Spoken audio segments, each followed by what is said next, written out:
So, hello, welcome to the Pan African Daily TV on this beautiful sunny day. I'm saying beautiful sunny day. I know on the continent, for those that are watching, it's always sunny out there, but in the diaspora, it's a luxury. It's a luxury to just have, this kind of nice weather rolling out there on this beautiful Saturday afternoon, sitting right here at this desk. Yeah. I want to welcome all of you that are joining, and that is a little bit kind of a delay, but we are all set and ready to roll this mega event for the first time, getting this kind of expertise and touching really critical, content for the first time. It is amazing. It is amazing. I've been going through the social media, and I can see young Africans and Africans worldwide actually sitting in space and ready and waiting, to get this new face of Africa live. What is it all about? What are we going to be talking today? People are asking questions. The followers want to know exactly. Yes, because we are having a very, very special guest on the show for the first time, live from Ghana, Accra, Nana. As we all know, the titles Nana is just not anyone that will possess that. Yes. So we're having for the first time on the Pan African Daily TV, Nana Kwame Bediako, aka Freedom. This young multi-millionaire of African origins, born and raised in Africa, is about to change the face of Africa, just like every other aspirant and Africans that want to take Africa and their continent to the next level. And how does he want to do it? We're going to be sharing this very important information and education session here with him, live on the Pan African Daily TV. We're so honored to have such a guest, and hosting them right all the way from the continent. This is this new era that we've been talking about, the Africans giving back to their continent. I mean, not just giving back, because sometimes when we talk about giving back, we're thinking about small, give away, reaching out to the poor or to the needy. Now, this concept is about elevating all Africans to be at the same level. And this is the revolution that we're talking about. This is the industrialization that we're talking about. This is the technology that we're talking about. This is the know-how and expertise that we're talking about. But as you all know, and you've been saying, the king, Nana Kwame, is not coming alone. He is bodyguarded. I can call it a bodyguarded by our young researcher and Pan-African expert, Honorable Ousman Touray.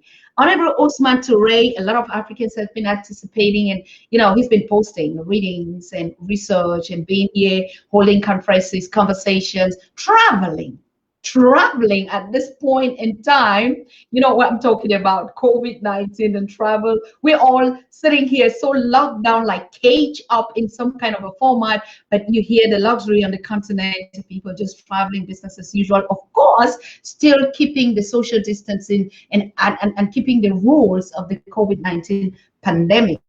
I mean, that's another industrialization of Africa in the new face of Africa. Right. So, just sitting here to introduce what you're going to be hearing today from these two gentlemen. They're going to talk about technology. When we hear about technology, we all have seen from the trailer that is rolling about Nana Kwame and what he's been doing. We're not going to focus on that today, right? Because there's going to be a series. There's going to be a series of, of good things coming up from that continent, from Africans, for Africans, by Africans. So, but today we want to focus on technology and industrialization. Now, these are sometimes conflicting and key words for an African entrepreneur to understand the context. Now, we also know he's a developer. Now, we know, coming from that background as a developer, a social entrepreneur, a Pan-African, an advocate, a whole combination jumbled up together. But of course, at the same time, he's a multi-millionaire. And that is one of the aspects that we see using this kind of success stories, right? On the continent, Africans doing it by themselves, for themselves, to tap into that technology and industrialization of the African technocrat. The African technocrat. Now, why am I saying before we get into the hype of this conversation, there are key points that we as Africans have to understand. There is no nation that would teach you how to develop. None. Because all the countries and nations on the continent are at competition with themselves. Every nation is struggling, fighting to get the best for its citizens and its nation and its race. So we have to first of all understand that no nation teaches another nation about how to succeed, right? So it is a race. It is a race of who wants to do what for its race and its people. Now, what we want to look into it in terms of African technocrats and take using this showcase or this case study of technology and industrialization is how do Africans use their know-how and skills, yeah, to develop their own nation and continent. This is very strategic for you to understand the purpose of this conversation today. It is not going to be focused on how he built his empire. It's not really going to be focused on how he spent his wealth or what kind of luxury he is into. Of course, that's just part of it. But the most important thing is how is he changing the face of the new Africa? This face that we're seeing here today, or we're going to see it for the first time today, is going to follow the faces of Africa. We all know the face of Africa has always been poverty, right? If you see the black face, now you begin to think about the narratives. Today, we're changing the game. These two gentlemen and a lot of Africans out there are changing the game. And so we will start seeing the challenges, why we are actually not using what we have, to step the game of Africa to another level. And now we would use from these case studies to see how easy, just so easy it is to develop Africa and take it to the next level through technology and industrialization. So, ladies and gentlemen, that's just what I had to tell you. Prepare your mind for this session of education. Prepare your mind, your guts, right? Prepare your guts. You have to feed your guts to be able to think more than just being, for instance, earning a salary, traveling, getting titles and that. But it's more than just that. When you are joining, make sure you click and share and subscribe to the YouTube channel. And we're streaming from multiple channels, as you can see from today. We're even streaming live from Freedom's Facebook page. We're also streaming live from the Pan-African Daily TV Facebook page. We're also streaming live from Ousman Touray's Facebook page. We're also streaming from the Pialo Lumumba Facebook page and also from all our multiple channels, particularly the Pan-African Daily TV. YouTube is the source. What is it that we want to achieve? We want to achieve young brains of smart millionaires and producing each at a sequence. So we're not lacking in anything, right?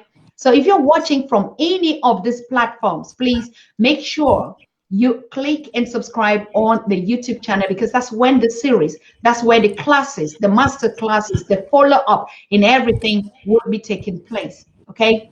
So I want to thank all of you for joining the show. I would first of all take the young Ousman Touray while we are giving enough time for Nana Kwame to, he's a busy man. It's not easy to be a multimillionaire. You think they just sleep and look at their handies and stuff like that and just be happy doing that? No, it's a whole work. We're talking and he's flying right now to be here in studio. That's what I mean. So yes, we're welcoming Ousman Touray. And we start holding this soft spot of the conversation, preparing the minds of the young Africans. Why is it necessary to get a new face of Africa right now? Ousman, you're welcome to the show. Thank you so much, Dr. Susan. Thank you so much for having me in this program today. And special greetings to our dear audiences. This is not indeed the first time. And we've equally seen the support. We've equally seen that the message that we are trying to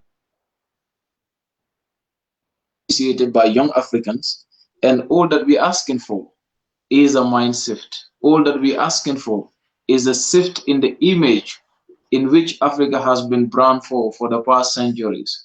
Mm-hmm. We just want to see a better Africa. We just want to see an Africa in which we as individuals unite ourselves, have love for each other, but then shape a trajectory that is solely owned by Africans. We want to see an Africa that is developed. We want to see an Africa in which Africans live a dignified life. And this is the journey that we have embarked on. And it is indeed a fact that we are not alone in this. Across Africa today, we have youths everywhere demanding for change. We have youths everywhere that are desperate to see a prosperous Africa. We have seen youths in all African countries trying to make sure that Africans, our leaders in charge today, have a reform in all institutions, be it politically, be it economically, socially, to better integrate our societies, but to better register development for the people of the continent, and also building a connection between Africans in the continent and Africans in the diaspora. I think in recent years, this is what we've been trying to do.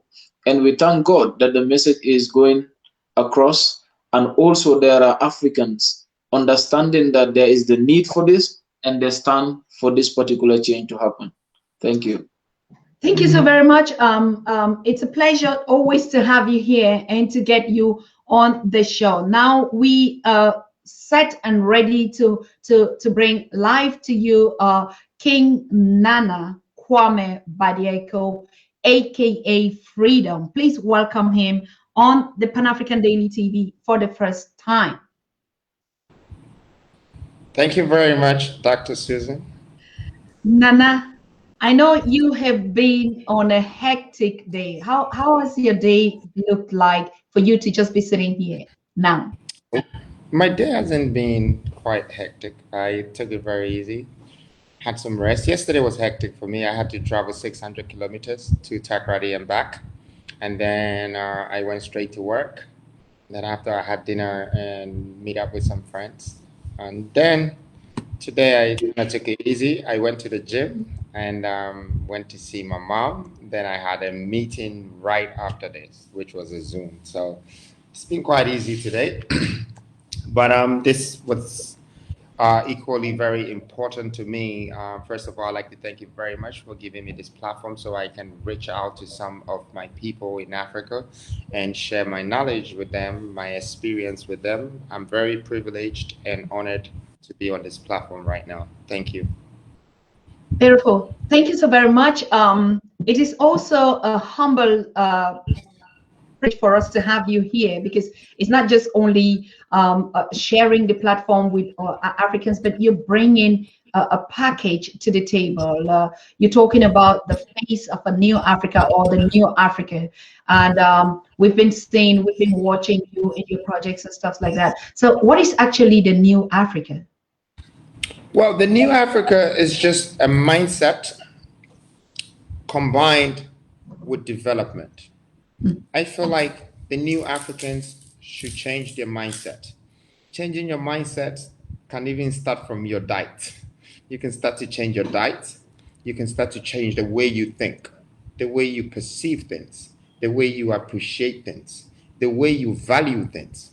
That mindset, if you can change that, you become a new African. That's what it starts from. Because I feel like Africans have been thinking the same way for the past 500 years, and we've been going through hell, slavery, brutality, extortion, extraction, all of that. It's been going on for 500 years. 500 years, which is 5 centuries, it's a very long time for a human race not to be able to correct their mistakes and bring out maturity so they can add value to their society for the next generations. And this is something that, I feel like the new Africans, we should start thinking like that. We should not sit here and blame our fathers for their mistakes. If we haven't found solutions for our fathers' mistakes, then how are we going to correct our fathers' mistakes? Because I know that they have made some mistakes. Yes, we've been sold in the past. Our gold and all of that have been taken. But we can't just keep sitting there and blaming them for what they have done to us. or blaming some white man from the Western from coming to steal our gold. We need to start thinking into the future. We need to start to appreciate the situation that we're in today, the crisis, because I believe that, yesterday's problem can become tomorrow's opportunity, depending how you see it. This problem can bring you down, but this problem can also make you. If only you find a solution for this problem, you would have found a solution for many. And that many could become the foundation of a nation. And that's what Africa needs. Africa needs a strong foundation to build its nation. So New Africa, being a New Africa, it's a spiritual, physical, mental thought that uplifts your spirit, that makes you feel like I don't have to think like the old African, where everything is a loss, everything is a problem, no solution, no development, problems after problems after problems. No, the New African, it's development after development, enhancement, empowerment, enrichment, wealth, riches, catching up, creating healthy competition, building wealth, strong ornaments, strong ventures, strong gestures, things that would empower us for generations that would dwell after us to have something to say. That if it wasn't for Mansa Musa, or if it wasn't for Freedom Jacob Caesar, if it wasn't for Kwame Nkrumah, we would not have recognized what we had. It takes a man to change the world. And the world will be changed by the way the rest of the people will perceive it. It takes one statement for people to truly find out who they are. But before that, there were a million words shared and people still could not find themselves. One statement can change a whole nation. One movement can change a whole nation. One value can change the mindset of a whole nation. This is my belief. And that's why I started to build a New Africa. Because I feel like I don't want anybody to feel disrespected. I'm an African. I can't do anything about it. No matter what I do, whether even if I become Michael Jackson and turn myself to white man, I'll still be regarded as a black man and I'll still be an African.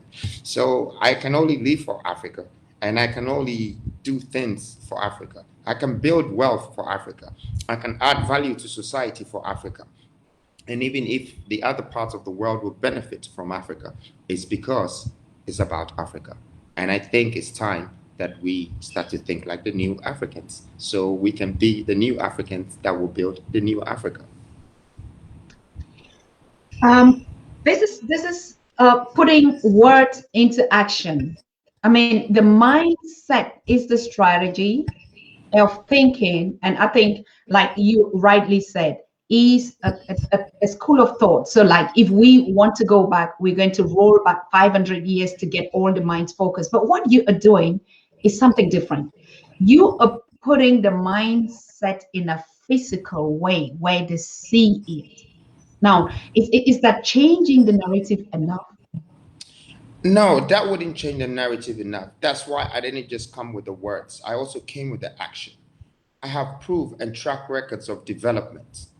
I have track record of building wealth. Yes. I have track record of turning nothing to something. I have a track record of turning around my vision and my dream. If this cannot be replicated, then Africa still has a problem. Because one of the things that we're not seeing in life as an African is appreciation. If Correct. We don't appreciate that we have gold, we have diamonds, we have oil, we have all these resources to find a way to refine them, trade them, sell them amongst ourselves, and create an economical prosperity which will be sustainable within our own economical balance that we need to build our systems, then definitely we will be sitting down waiting for someone to come and do it for us, which is what has happened in the past.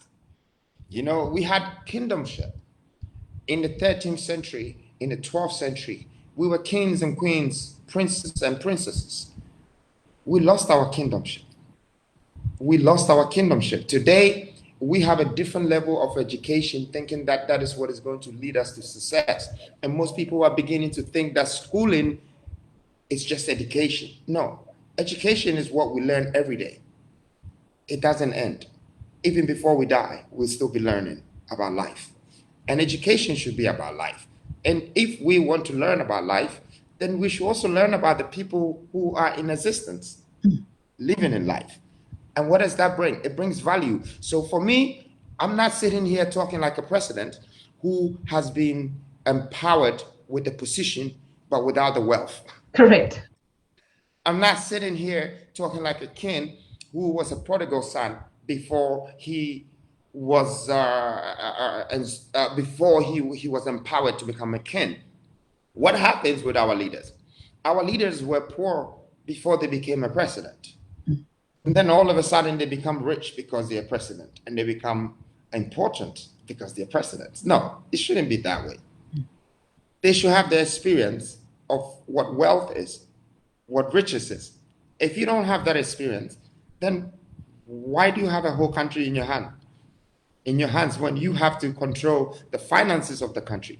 You have to control the Ministry of Finance, the Ministry of Works and Housing, the ministry. We need to start to understand that we lack these things.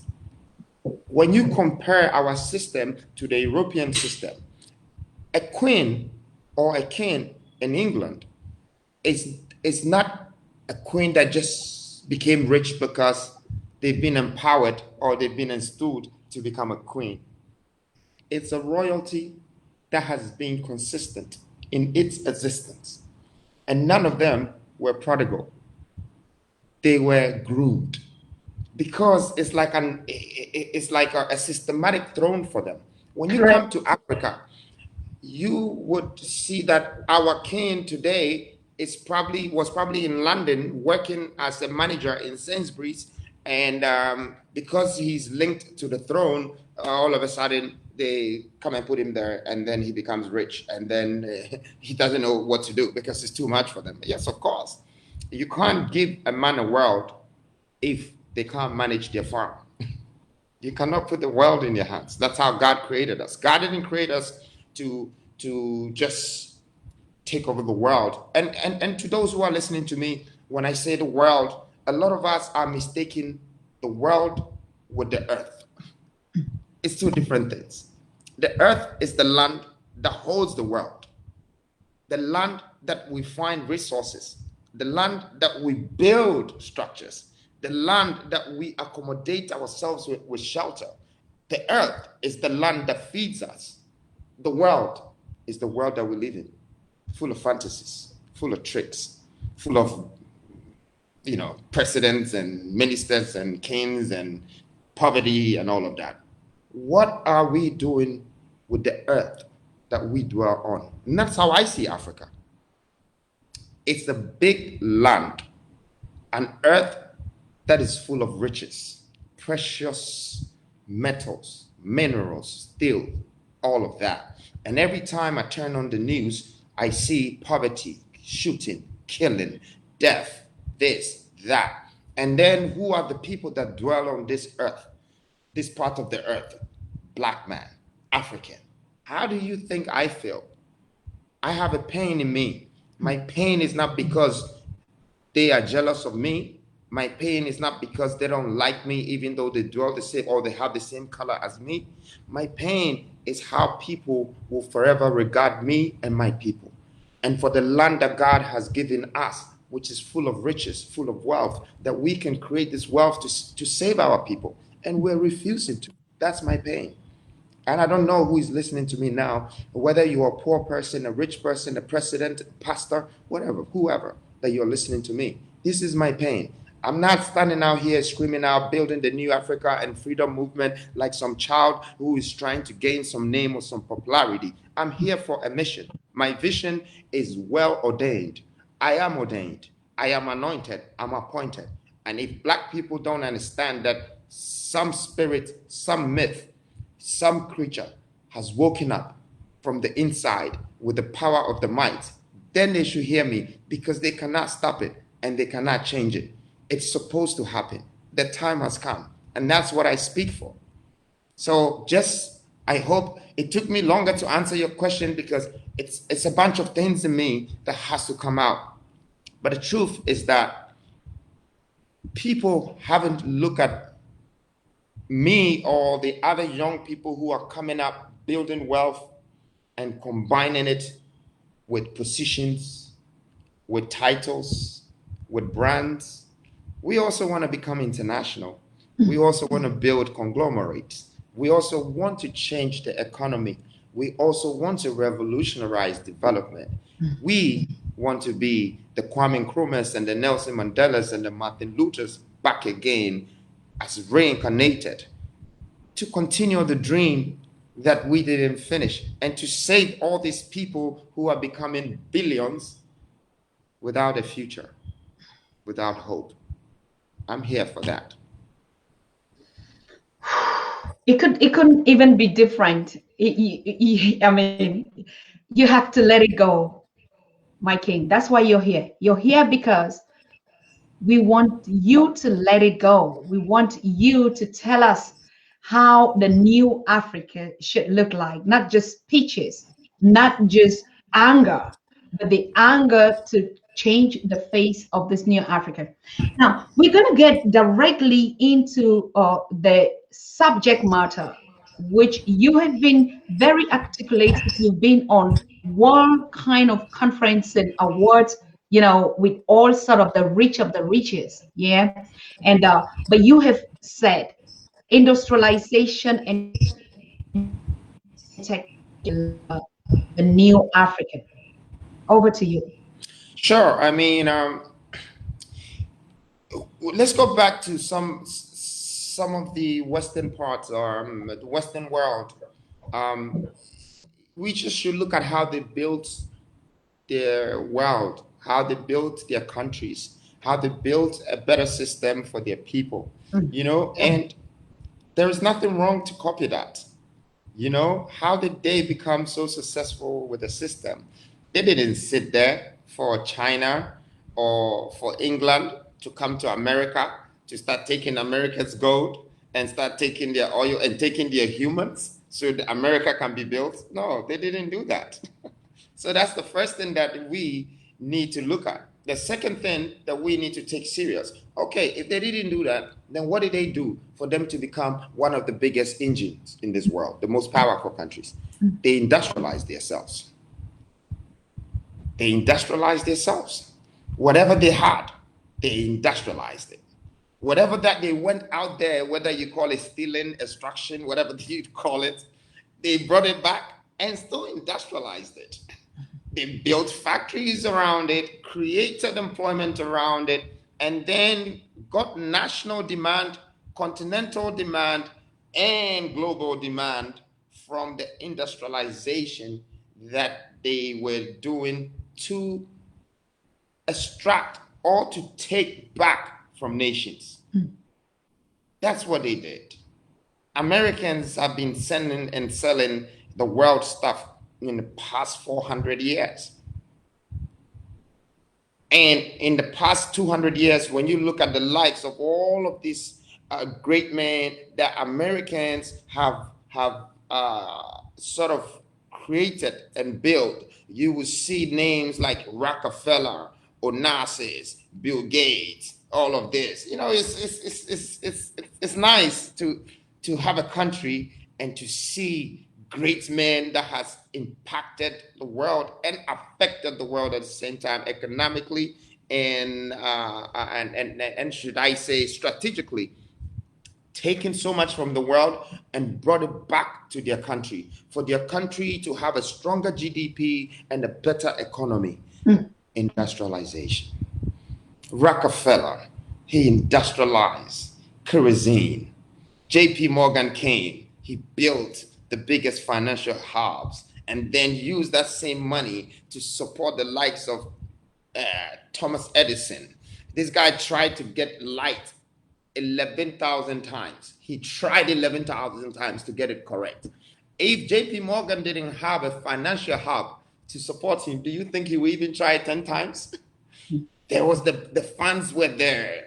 The group were there, the team was there, the power was there, and industrialization was revolutionizing their country. There was an evolution meeting revolution, which is eclectic. It's First time to see anything like that. Americans did that. You're looking at the European system, they colonized, they took things and then they traded and then they built some and they built factories and they kept doing that and they used their royal highness to preserve their gold. The same gold that they took, they preserve it. They didn't sell it so it can hold their currency. So for me, industrialization, when I say it, I'm not just saying that we should just build some factory and start to copy these people. I am saying that we need to industrialize our systems all the way through, from Ghana to Nigeria to Kenya to everywhere, and start selling to each other now. Okay, what do you have, Kenya? You have coffee? I buy coffee from you. Don't worry, I'm not going to buy it from England again. Why should I buy it when it's in Africa? Okay, why should I buy iPhone from America when Apple can come to Ghana and assemble iPhone for me? Why should I pay extra taxes on it? That money goes back to the Western. Everything that we make in Africa goes out of Africa because we don't have industrialization. We don't have industrial platforms. And nothing is made here. Everything is being imported. Why can't we also export things? Why wouldn't people buy from us? Why can't we manufacture our own? Why don't we want to invest money in energy so we can have the power to manufacture? After all, the resources, we have the most. We have more resources than a lot of these continents on this planet. We have more resources than Emirates, okay? But they're much more richer than us. They have a better economy than us. They have a stronger economy. They're more powerful. Their kings and their sheikhs, you know, have access to all finances, and the whole world is traveling through their world and going through their world, and their people have a future. If you ask someone from Emirates, a child who is growing up, what are you going to be doing in 10 years from now or 20 years? They might not just answer you because they don't want to answer you. They probably think that you are there to ask them to find out so you can go and make yourself better because they already know that you're made.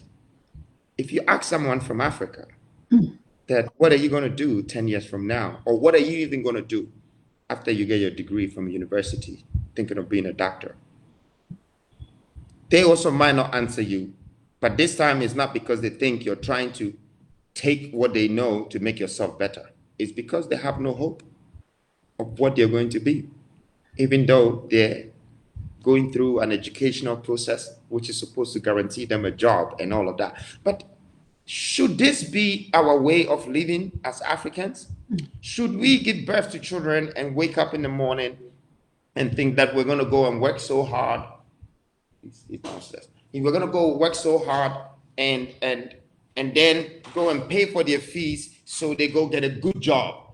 Or should the average African wake up in the morning and say that my son has started an invention, or there is an initiative that my family has taken that now we produce something? So it's not like we're going to school to get a good job. It's like we wake up and thinking of what business are we going to build?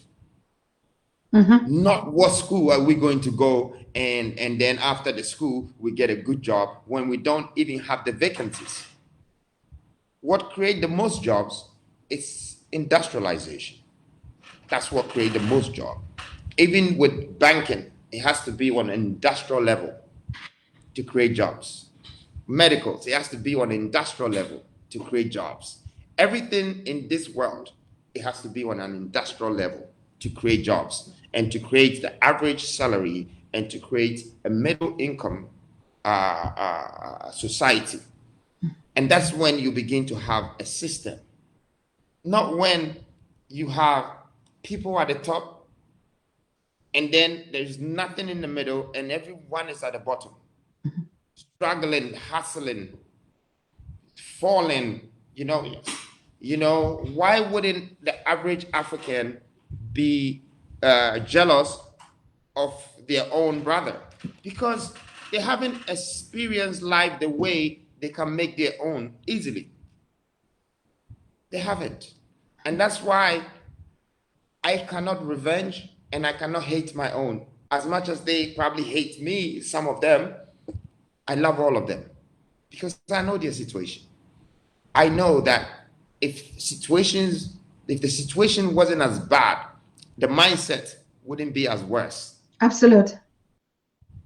And so that's what the industrialization is about. And I feel like people might be hearing me now and thinking that what is this young man going to do about this, that, and he keeps saying industrialization and this and that. And that. Of course, all of these things comes with funds, support, governmental support, how our projects can be endorsed, how those projects can be replicated, how our leaders should start to open their arms to hug the young ones with the young minds.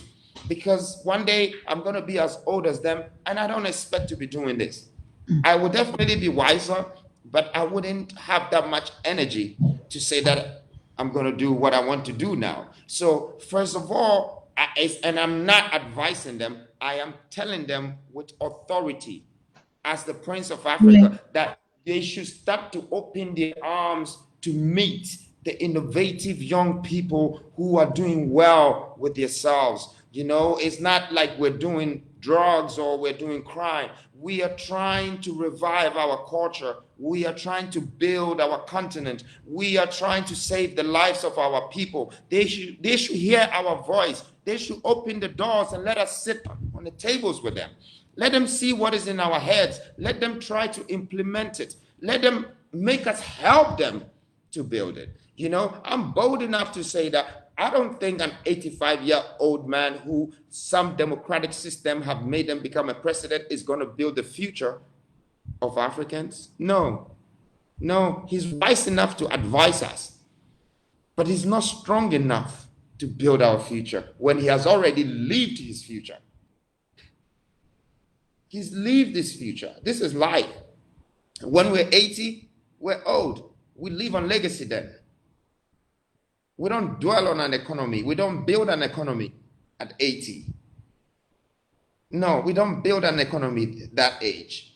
And I can strongly say that even when Americans took that decision about age of presidents, you could see what was happening when you see the likes of Trump and even, you know, other presidents who were very old.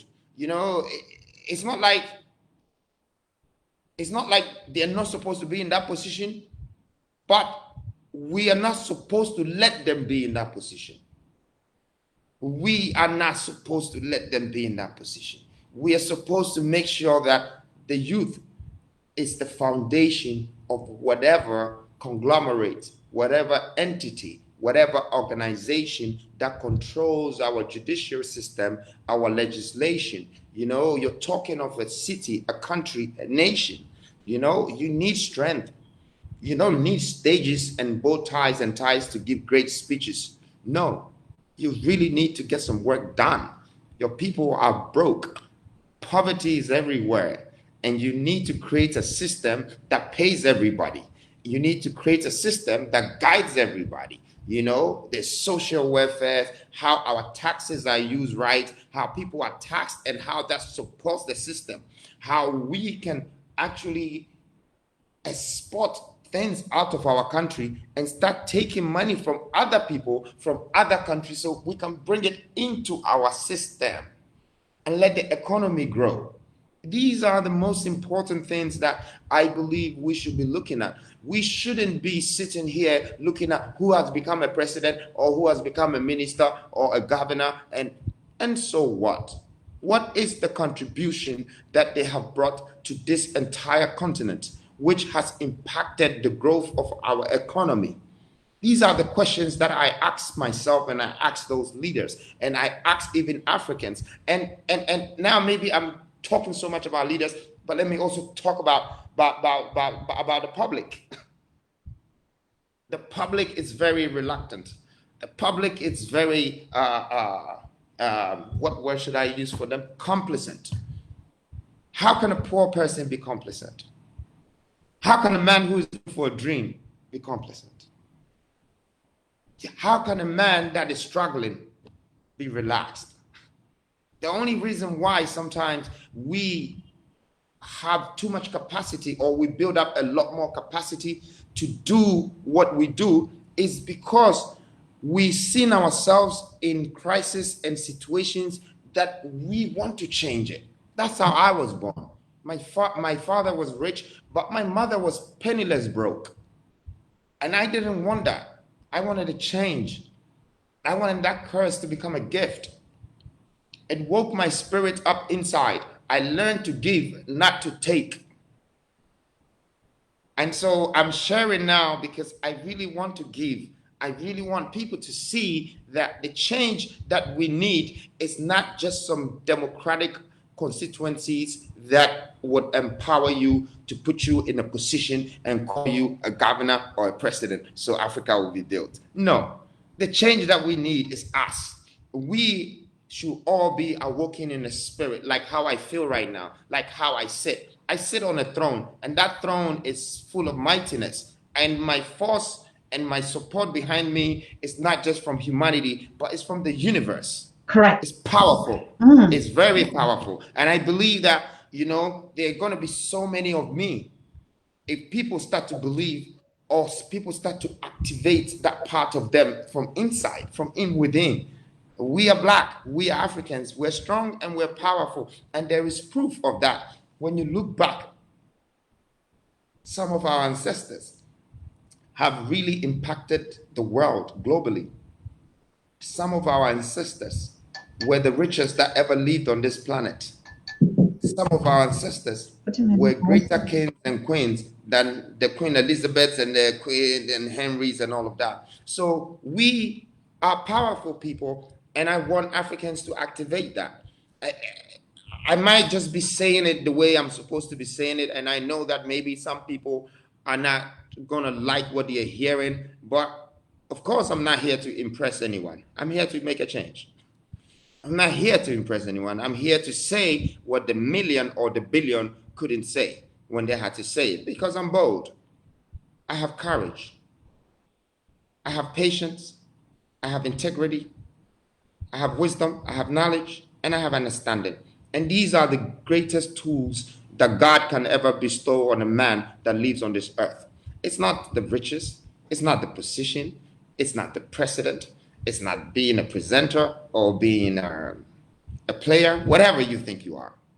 No, the greatest qualities about humanity is what God has bestowed on us, that we have activated and decided to stand up and face the world, become a new Adamite, not an Adam, but an Adamite, you know, something that blows, something that, you know, becomes like a spirit in front of you. We need to activate that part of us as Africans. We need to stop speaking all these big words of English. It's not even our language, but yet, yes, that's the best first language in Africa. It's either English or French. You find me a country or anywhere in the world that is built as a first-class country, that they speak someone else's language. You find it. Do your research. There's no country. You go to China, they speak Mandarin. You go to India, they speak their language. You go to England, they speak English. Americans speak their language. You know, Portuguese speak their language. Germans speak their language. When you come to Africa, our first languages are other people's languages. We speak in English and we speak in French, and we've got so much pride. And so what? Let's think about what we haven't done. We're far behind. We're the last continent that has not been developed, and we need to develop ourselves. Look at what has happened in Dubai in the past 45 years. It's grown rapidly. It's been developed. It's become more than America and England put together. We are entering that age, that new age, that golden age, that now I have declared myself also as a Prince of Africa. As long as I'm here, this is what I want to see. This is what I will impact people with. This is what I want to inspire people with. So I'm not really talking about industrialization as just something that I've learned from books. So I'm trying to advise you to do it. No, I've turned the wealth around. I've built the wealth around. I did not go taking state money. You know, no government has come to give me any contract. I built the wealth. I built it and gave back, and I actually created niche in the market and competition in industries. I'm ready now to build nations and to build countries, to build cities. I feel like my energy is ready for that, you know, to build human beings, build them. You know, God has created you, but you need to be built. Wow.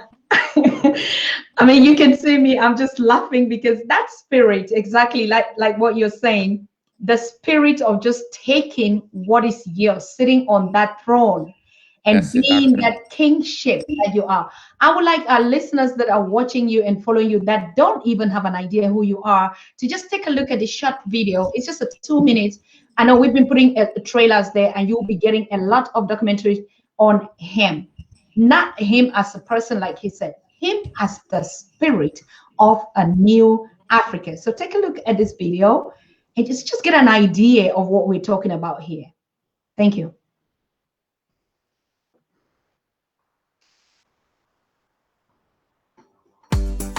Coming up live today on the Pan-African Daily TV, Voices of Africans Worldwide with host and founder Dr. Susan Tata Nana Efwa.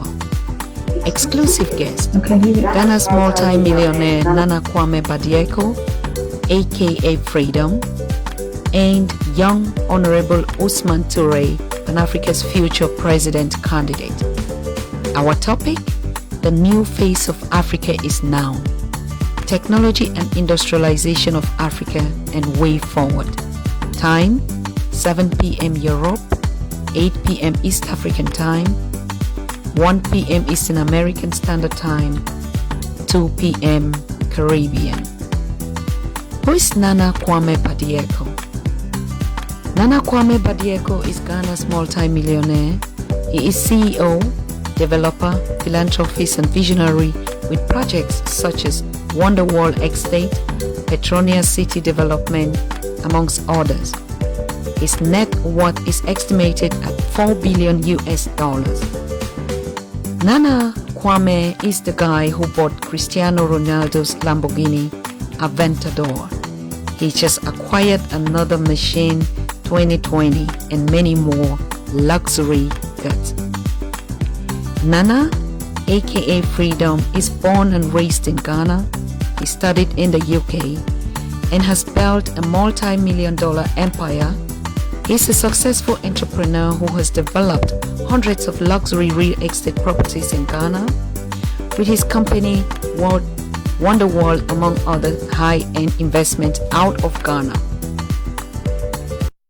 My vision of building the new Africa is making sure that the spaces, the gap that needs to be bridged in terms of development, which is also not happening in Africa, these are the parts that I want to be able to bridge. The dream of a new Africa is here, says Nana Kwame. We build Africa, we feed Africa, we empower young Africa mindset. Join us tonight on the journey of a new Africa as two young African experts, smart, intelligent, visionaries, philanthropists, hold the hands of their brothers and sisters, taking them to the space above the sky. Be a part of the conversation. We see us tonight. Okay, so thank you. We're welcome back live in the studio. I don't know if Ousman Touray is still there in the studio with us. I think he's been kicked out of that studio, but we're gonna get back to him. Nana, Prince of Africa. I mean, at this position where you are, being in your early years as a youth, you met Ousman Touray and you held him by the hand that you saw and you said, we're taking it to another, and this young man. Yeah, Ousman is a very young guy with a different vision. Often when you meet people in life, you don't size them up. You try to see where their blessing has come from and where their destiny is taking them. Ousman's blessing has come from poverty, blackness, Africa, and that vision is now put him on a journey to take him to his destiny. One will not know what he'll become, but his voice is a voice that can heal the pain. And so that's our connection. That's the synergy. And I'm not the type that want to just be with rich people because I think I've made wealth. I'm not the type that think that it's good to be with the biggest stars or the biggest presidents or just because I think I'm a big man. No, I'm not a big man. I'm a young man doing more than what the big man is supposed to do. And that's because I have the eyes to see who is right, who can be around me. One of my best friends is blind. He doesn't have a dime, but I helped him to educate himself. His dream was to become a journalist. And I thought a blind person wanting to be a journalist, it's something beautiful to see. And when I helped him to become that, you see that life is a beautiful thing. You know, it's not the things we came here to acquire that is going to build the legacy that we chase. It's the investment that we're going to put in people. The investment, and that's what I'm doing today. My investment in Africans is standing up for them. It's trying to become an example, trying to be a template. Now, and I know some people might not agree with me, but it's good even if I can impact one person's life to become more successful and to understand the meaning of life and the value of the people around him that make his life become a true existence. Correct. These the impactation that I think we need within the circles of our nations. And so Ousman is one of them. There are quite a few more coming. I want to be able to build the youth empowerment, you know, the Pan-African youth empowerment to revolutionary bring a dialogue that the Western will stand and say, nah, this time it's not just Kwame Nkrumah on his own. It's not just Nelson Mandela on his own. It's not just Martin Luther on his own. This is a bunch of great young kids who have awoken and have decided to build their continent. Absolutely. Coming back to that giving back and wealth creation.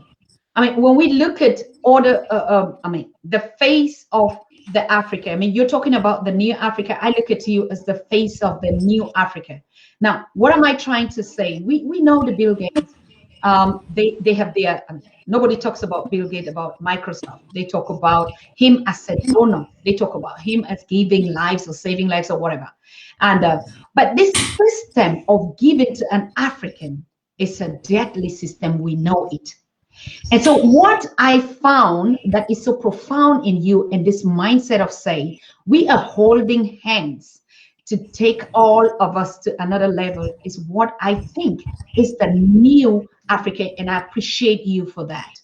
It is different. I know your charities, I know your foundations giving back to the community. I mean, even during COVID, you had to offer the whole of your locations, you know, to be a center for that. You're reaching out a lot, but we would talk about that in another context. Today, we want to talk about this industrialization and technologizing the African. You're taking them to another level.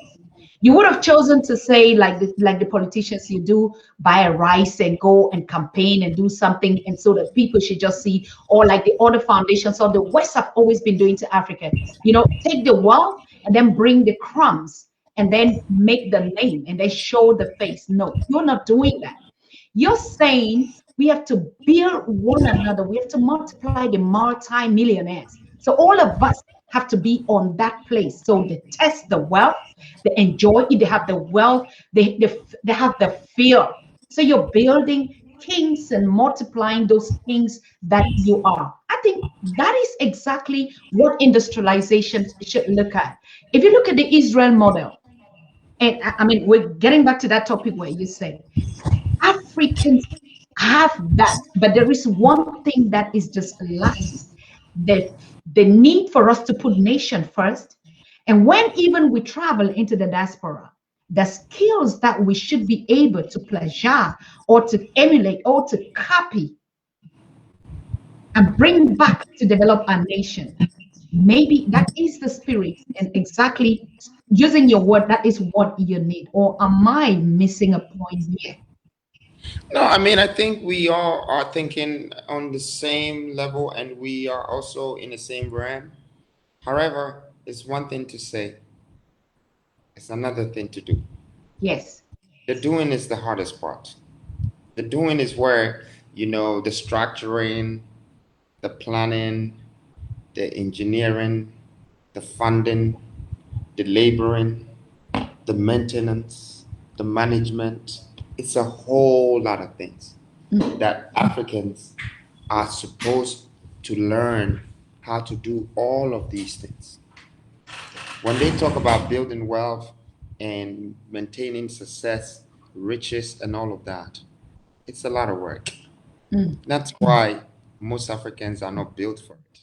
Because before you can be ready to have all of this, you need to be disciplined enough, you need to be strong enough, you need to be focused enough, you need to pay attention enough, and you need to have a spirit and a mindset with a heart that backs everything that you're supposed to manage.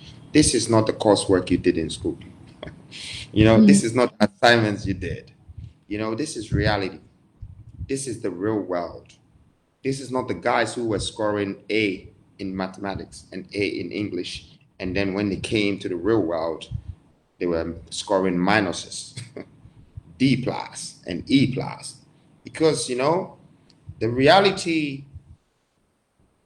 or the perception of a reality sometimes is even more real than the reality itself. People might not see it that way. If we want to do these things, what shows that we are exchanging value with each other? What shows that we're building the communities based on what we are extracting from the community and reimbursing back in the communities, back into our country, back into our people? What shows that? Because everything is now either going to buy from the white man, made in Italy, made in China, made in America, made in Africa is a problem. And I'm even one of the victims. It's not everything that I will buy that is made in Africa. I still will end up buying maybe Gucci instead of some African prints, because the Gucci is cutting in 1,000,000 pieces with a plant that will not repeat any mistake. The African print is still using a sewing machine that one looks nice, the other one is not. The quality is not consistent. And industrialization replaces all of this. That's the point I'm trying to make. It brings a high level of production and make sure that quality is guaranteed. What is quality? Quality is high intention, prominent, skillful execution. And it has to be consistent. You need industrialization to do that. Well, let's just say that tomorrow, this vision becomes a reality.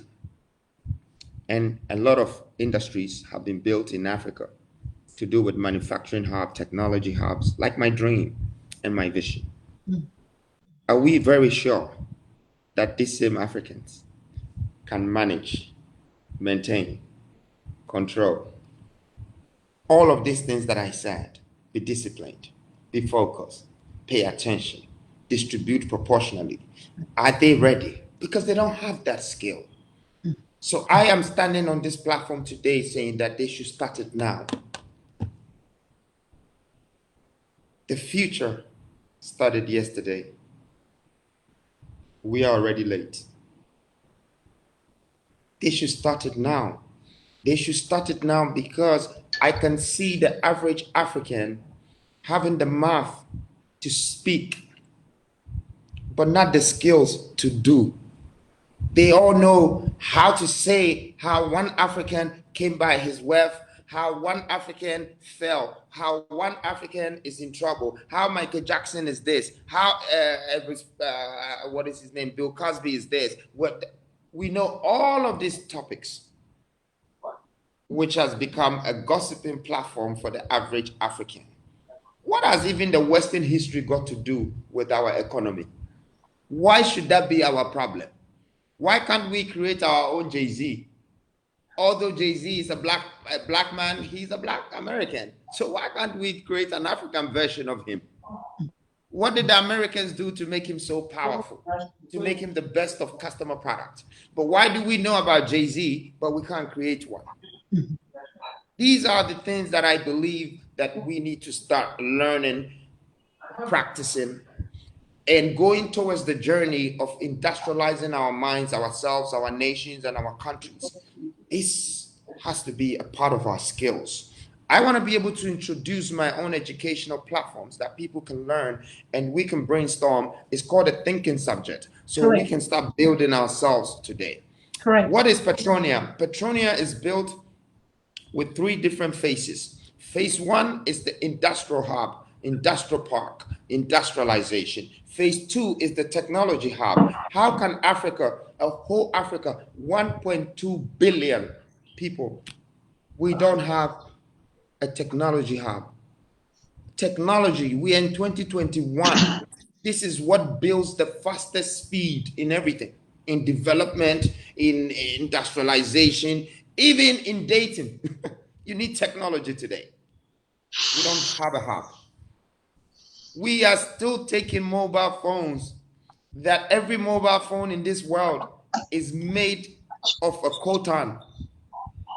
Every single mobile phone.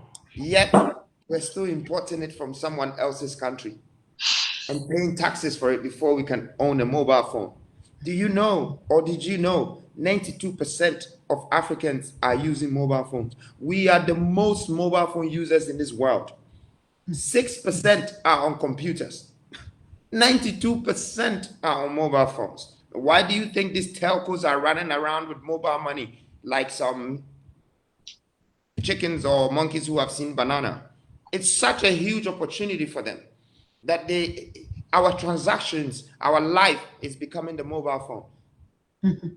Africa's economy will go up 10%, the whole GDP of Africa, the continent, if we decided tomorrow to assemble our own mobile phones, whether it's from Apple products, whether it's Techno product, as long as it's made in Africa, it's assembled in Africa, the jobs that it will bring, the job creation, the salaries, the money, the exchange, the save of taxes, no importation, 10%, just mobile phone. So you just imagine if Africa decides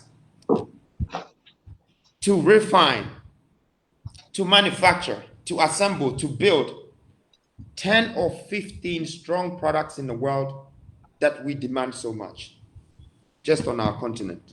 It will be such a huge savings in our economy. These are things that practically I want to talk about. I just don't want people to think that I'm just talking about industrialization because I know too much. No, I'm not even talking about just factories. I'm talking about industrialize yourself, from your brain power to your human capacity, to your ability, to your land resources, to who you're hiring, who you're bringing in to work for you, what your warehouses have become spaces, what you're exporting, what you're trading. What I can only see Africa uniting by what we would trade with each other. It would never be because, it would never be because Ghana and Nigeria and Zambia and Gambia is going to become one. No, it's not going to happen. It's too late. Every country has about 50 dialects they're speaking. You can't unite these people. Everybody have different languages. But you put somebody that speaks a different language and the other one that speaks a different language, they don't understand each other, but they need something from each other. They'll find a way to communicate. That is unity for me.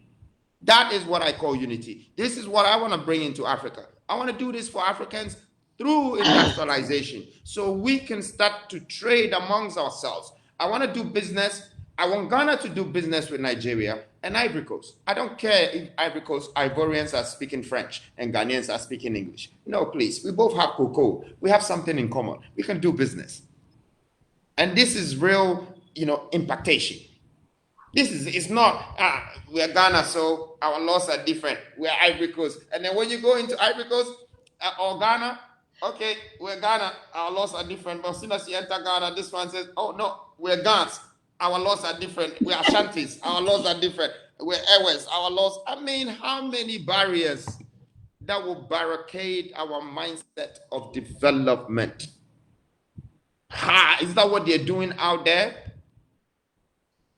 Is that what they're doing out there? You go there and then you go to England and then you go to 3 towns and everybody is speaking different languages, so you're confused. No, that's not what they're doing. Definitely, all of these things has to be changed. It has to be changed, but it can be changed once we have the capacity, the power, the energy to industrialize our resources and start to create distribution channels that would be going through countries, and countries will be coming through us, we will survive. We will have a surviving economy first. That's my first aim, to change Africa with building the new Africa. We will start to have our own economical power, that we don't need the likes of IMFs and the World Bank to come and dictate for our leaders that I'm going to give you 1 billion before your economy is sustained. No, I don't need that. I don't need that when I can turn my own resources to 10 billion. Why are you borrowing me 1 billion for? I don't need it.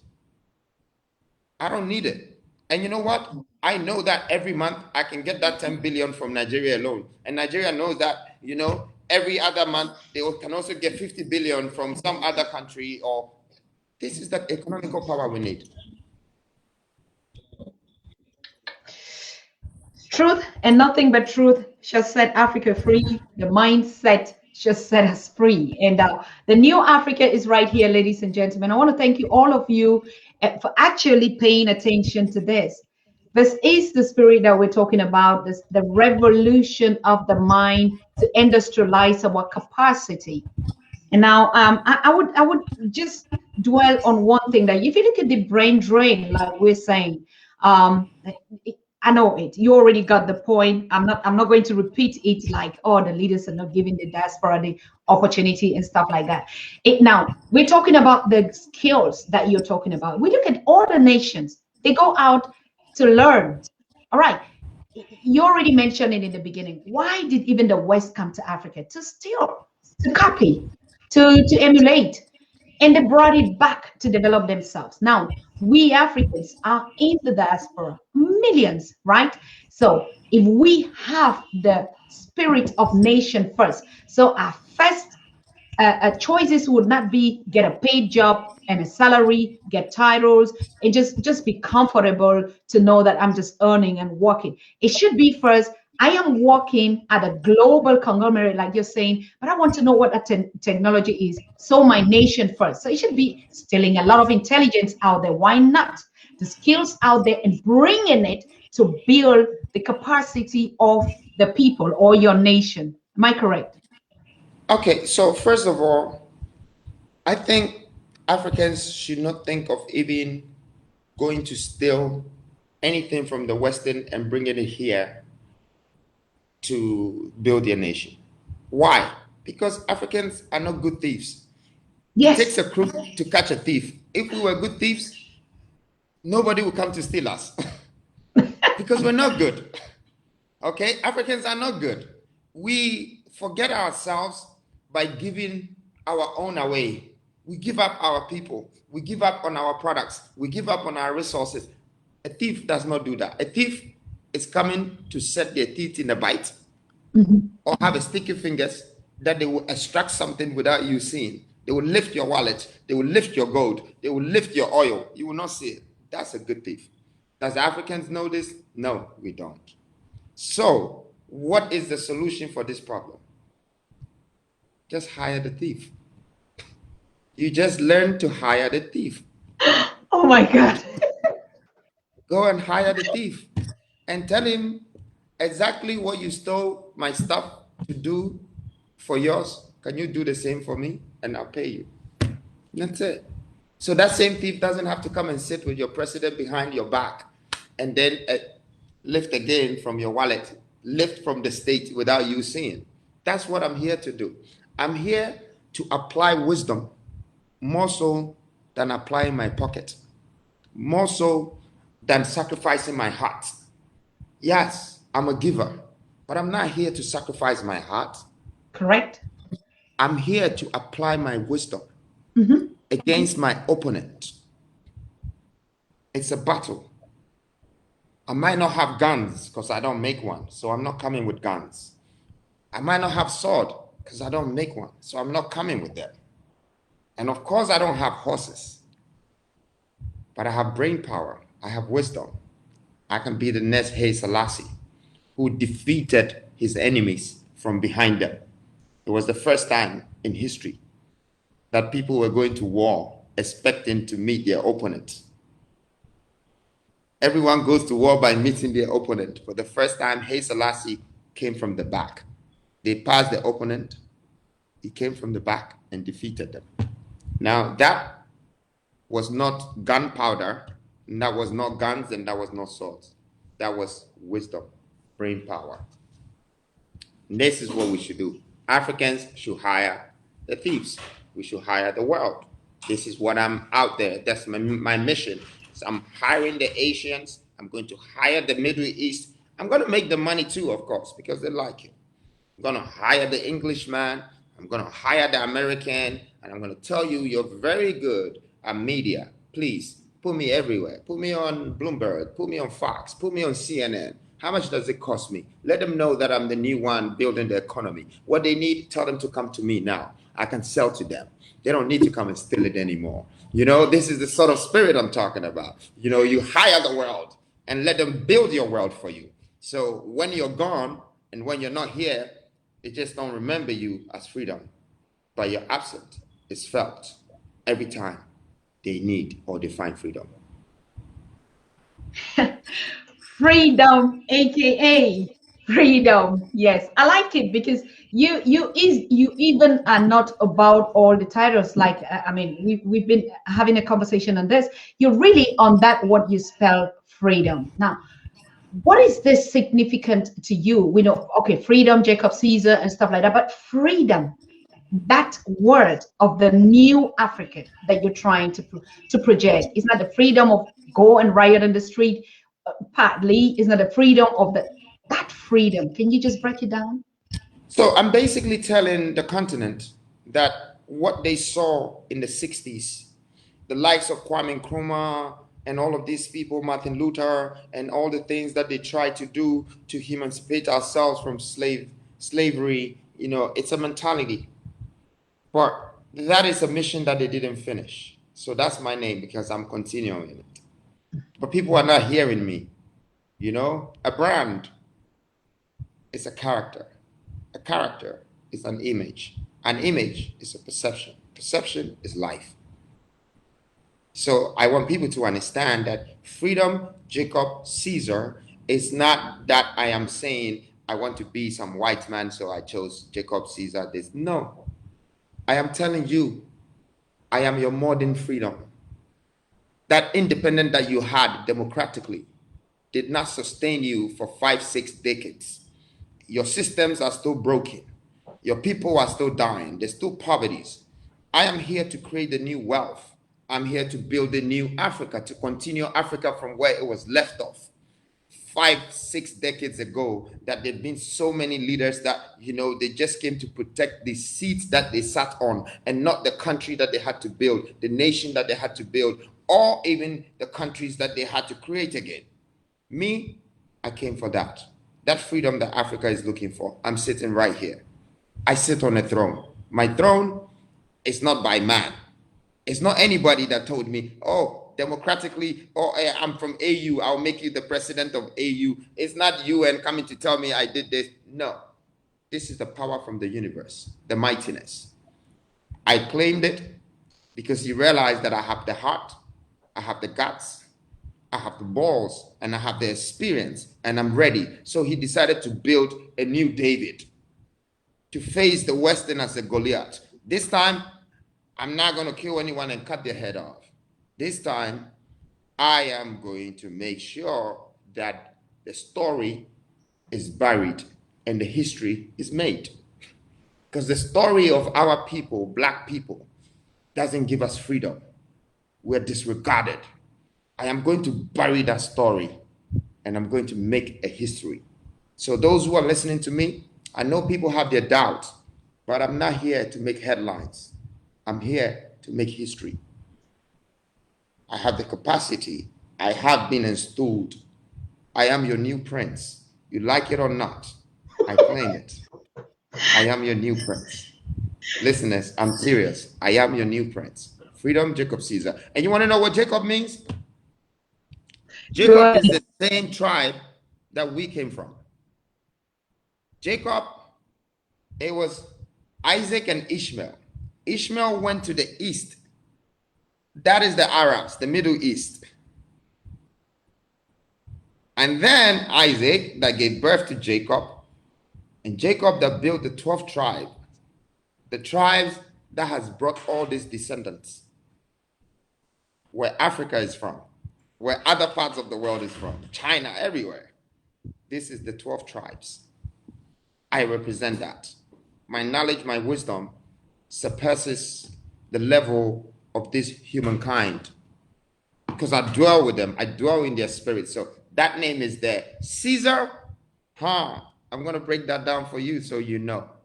There is only thing that can amend the law is authority. And I am authority. Caesar, I am authority. If the government thinks he's not going to see me amend the law, no, I am the authority. I would make sure the youth of Africa are embedded, are linked, are convinced, influenced, a part of me, because they will know I live for them, I will die for them. So they will be the one that would be my foundation and my support and my backing for the authority that you expect your votes from. That authority amends the law. And who that has authority to amend the law? It's someone here to justify judgment. I'm here for justification.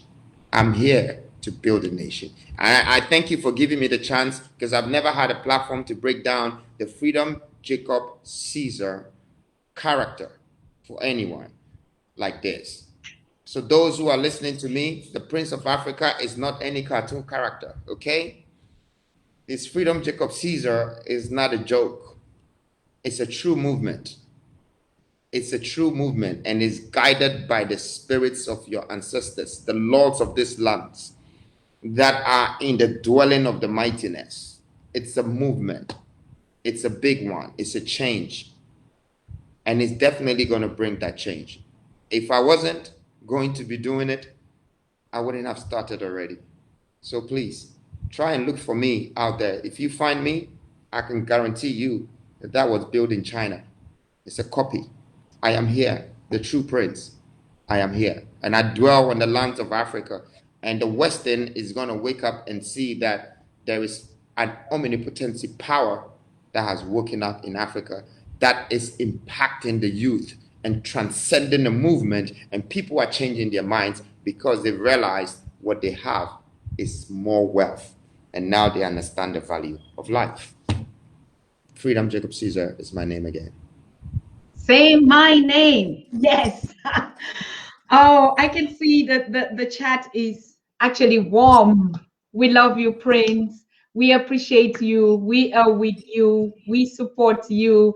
And we are the multiplications of the new Africa. Nana, Freedom, Jacob Caesar. Yes. You know what? There is no better way to claim authority and to stand on that God. No matter what you would have given any African on the planet, doesn't matter. This authority and claiming the purpose and identifying and knowing who you are, why you came, what you came to do, and what you are already doing.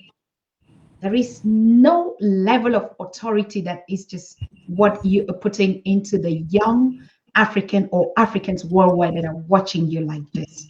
For so long, it has been, oh, we are being marginalized. Oh, we are being hijacked.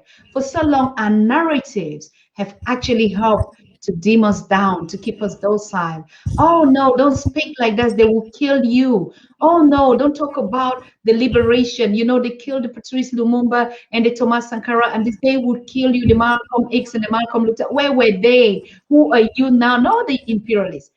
The difference with you, you hire them, they work for you. I just saw who designed, or the designer, it's a German, the ones that are designing the biggest machine, this Audi, what? I don't know. I mean, not in that class yet. Tell me, when you negotiate and you meet with them and you sit there and you give them the contracts, what is it that they talk about? Do they talk about, oh, it's a black man?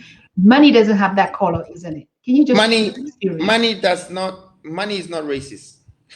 It's human beings that are racist. Money, every color is invited. Even if an alien came to you and he wanted to buy something from you, and soon as he walked in and you realize that, oh, what kind of human being is this? I've never seen anything like this. But he opens their bag and you saw dollars or chacha or CDs or naira that you're looking for. You forget the look of the alien. You start to look at the money if it's real. And if it's real, deal is done. Okay? My previous character was cheddar, which meant money.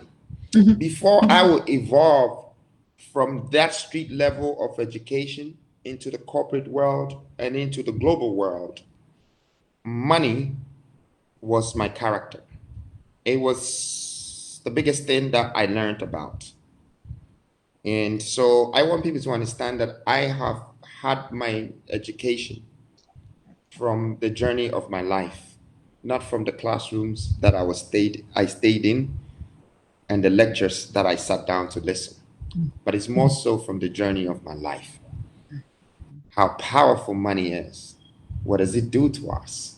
What does it make us do? And if you find out this, you ask yourself the question, do I want to become a victim to money, or I want money to be my girlfriend, or I want money to be my father, or I want money to be this, or money to be that? So then money starts to build that relationship with you. But then when you go to the real world, you will become the money. You become the money because money is talking to you from the wisdom that you have acquired, that have made you dissect and understood the privileges and the existence of money. It's a currency. And human beings prevail currency. You see a human, you see a currency. You can tell that this one is poor, this one is rich. You know, from just this one is mad, this one is this. It's currency. So I sit in front of people today, not with the money alone, but also with the authority and currency. It's called FC. I want Africans to look out for the freedom coin. It's going to be one of the most powerful currencies that will take Africa by surprise.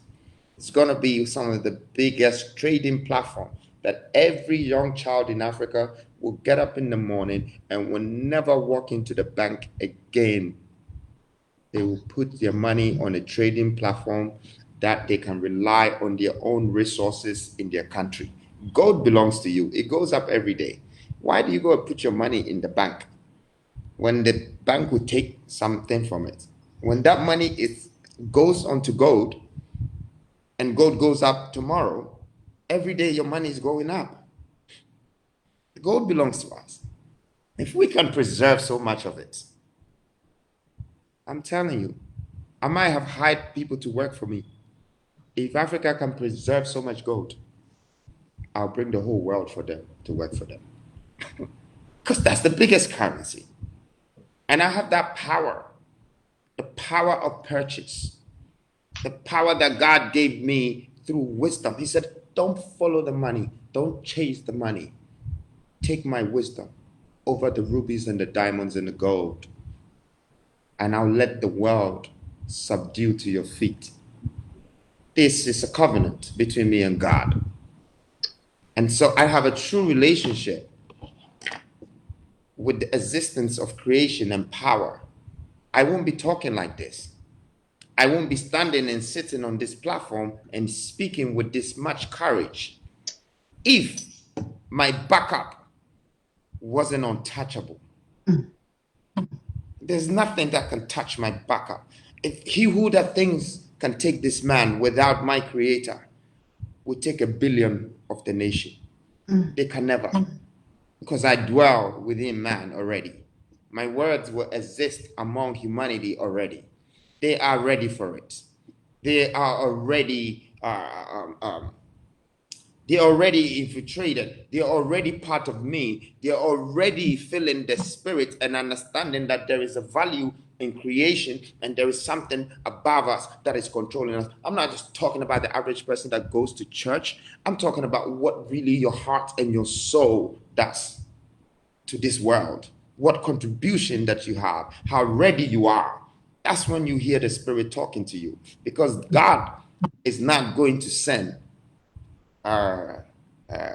Zacchaeus to go and kill Goliath. No, he will send David, because David is prepared.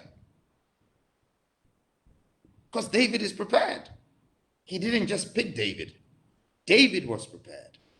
David knew that honest is the best policy. He was honest. He was honest. He was courageous.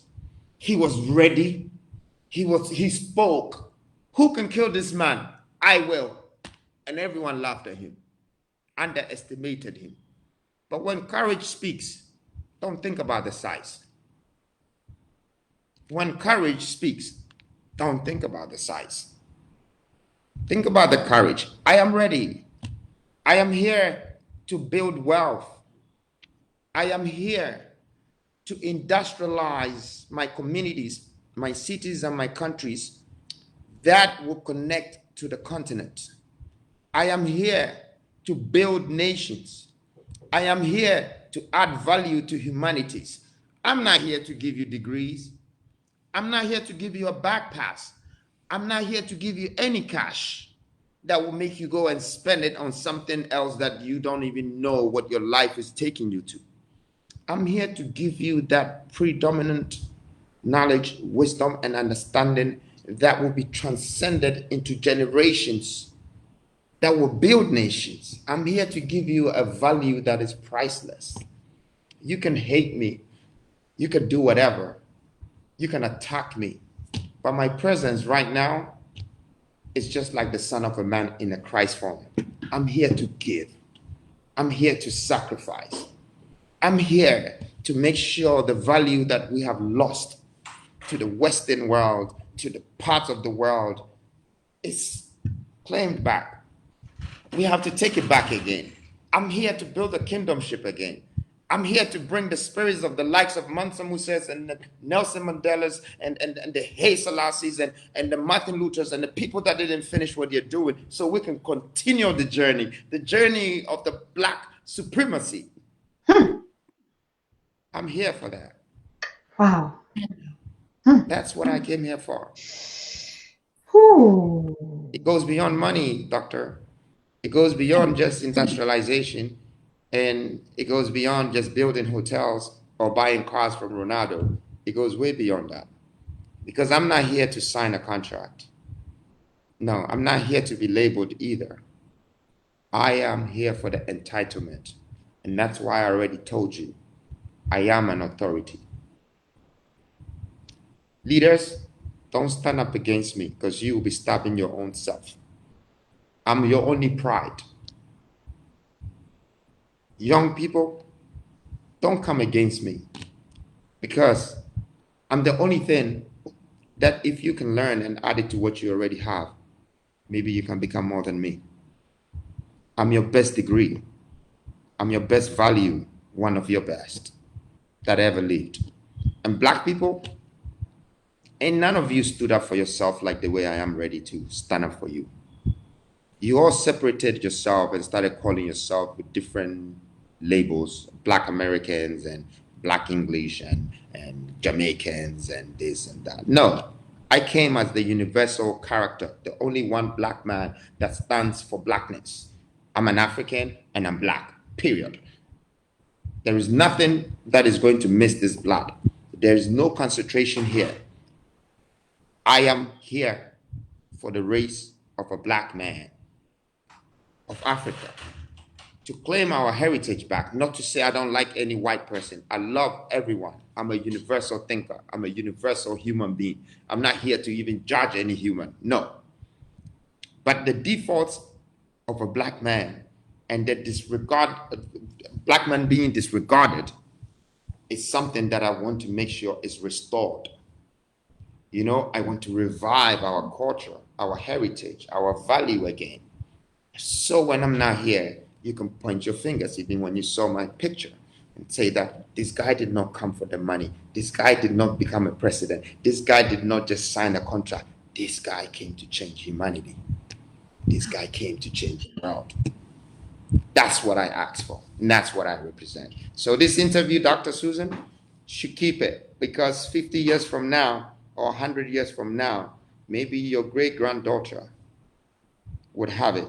And some people from some part of the world will pay her any amount of money just to have this right footage, because these words are purely from my soul. My prince, my king, the prince of Africa, the new Africa, that is the spirit.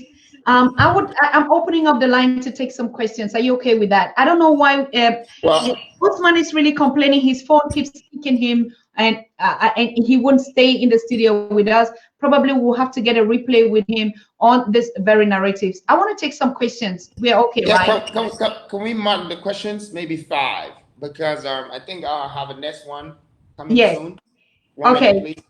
All right. We're taking 5 questions. The first one is already here. Thank you so much. Hello? Hello? Dr. Susan, I did warn her that the spirit of the ancestors are here. This is Elder Robert. I was on your show a couple of months ago. I know. You don't need to introduce yourself. The spirit of the ancestors is truly here, as you can see. And it's always the magic when they come on the Pan-African Daily, they have to reveal all this. Yeah, nothing hidden. Go ahead, Elder. Hi. Hello. Go ahead. Yeah, I'm pretty sure everyone. I was in Dr. Susan show a long time ago, 5 months or so. And I said the spirit of the ancestors are here. It's all over the world. The nations are panicking because they don't know where to turn. He is taking down and he's setting up. The spirit of Sunini and Nini, the father of the Bantu, is here in the earth, and it is glowing. It is brighter than the sun. It is heating up the planet. It is bringing into subjection everything that is contrary to the Most High, to righteousness and justice. And so his people will be moving from the tail back to the position of the head that he promised them once they begin to walk in righteousness. Hear the brother speaking it there. Okay. Prince. Thank you very much. Thank you for that assertiveness. Thank you so much. All right, the second call. Hello. Hello. Yes, good evening. Welcome. Good evening.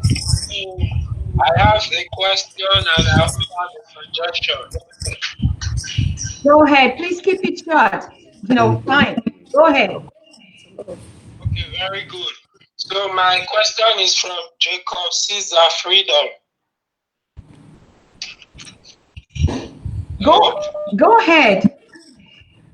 So Freedom, can you hear me? I can hear you. Okay, so the question is, why is it that you are a ghost? Because you are the hope of Africa, but you are a ghost. Because it has taken me over 3 months to look for you, try to get your contact. I'm in Germany. Even Ousman, I spoke with him like last month, and he didn't reply my calls or whatsoever. So the question is, you great people who are always trying to talk about Africa, why is it that great mind people like us who don't have YouTube page or whatsoever, it's so difficult for us to find you or reach you guys to discuss some important things offline? Okay. So first of all, thank you. Yeah, he's responding. So first of all, I'm sorry that I couldn't meet your demands. It's not like I would want to do that. I spend hours sitting by a layman who might not have a greater contribution like you, but just needs me to be around them because that is what brings their soul back. I'm not the type of man that rejects people. I'm not the type of man that ignores people. But also, you people should understand that when greatness arises, business occurs. That's the meaning. You get too busy. Busy becomes a necessity. So sometimes I'm sitting here and I realize my friend who has come all the way from Dubai, one of the greatest inventors of all time as a black person, you know, is sitting down waiting for me for like an hour. I didn't know. So imagine if this guy just gets up and go, he probably think that, oh, this guy is too busy for me. But that's what happens when, you know, greatness arises. And so some of you people should understand us. I'm not a ghost, and I will never be a ghost, not even when I die, because my spirit will wake up from me and my journey will still be continued. Thank you. Yes, I am a spirit, but I'm so sorry to feel that way. And I just want to encourage you to keep doing what you do. God bless you. And sometime if we cross path, we still talk. Be good. Thank you so very much for that response. That was very clean to the person. And please, I just want to tell us, as Africans, we have to learn also to use some vocabularies. If you call on the phone and you say somebody is a ghost, I mean, of course. Thank you so very much. Hello? Hello. Yes. Hello? Hello, Susan. How are you? Fine, thank you. Oh, that's nice. I'm following your program. It's a very interesting program with the Prince there and Ousman.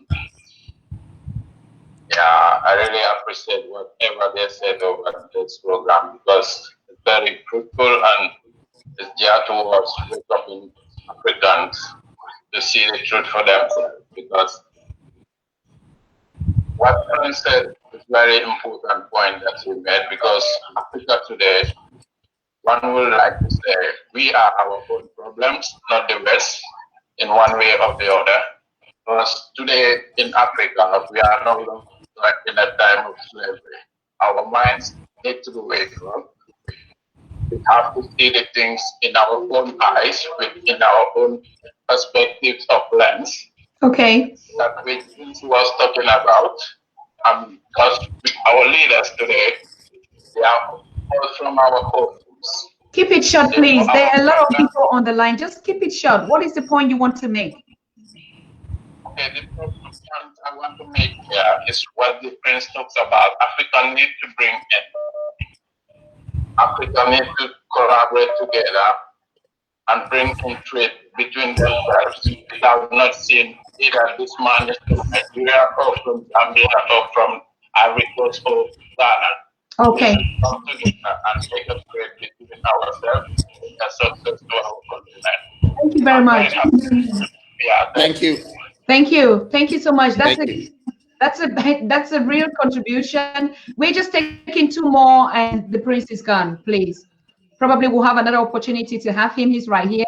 Hello? Hello? Hello? Okay, I'm sorry. I don't know. We won't be able to take all the thousands of calls that are raining in now. Just get a few because we haven't had any very.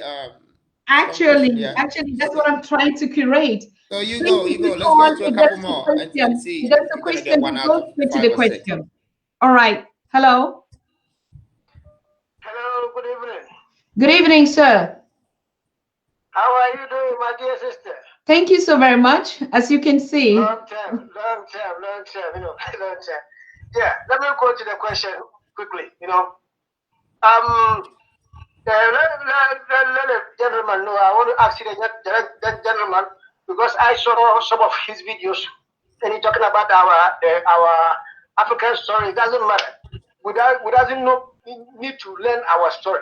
But right now, what she spoke about a story, our African story.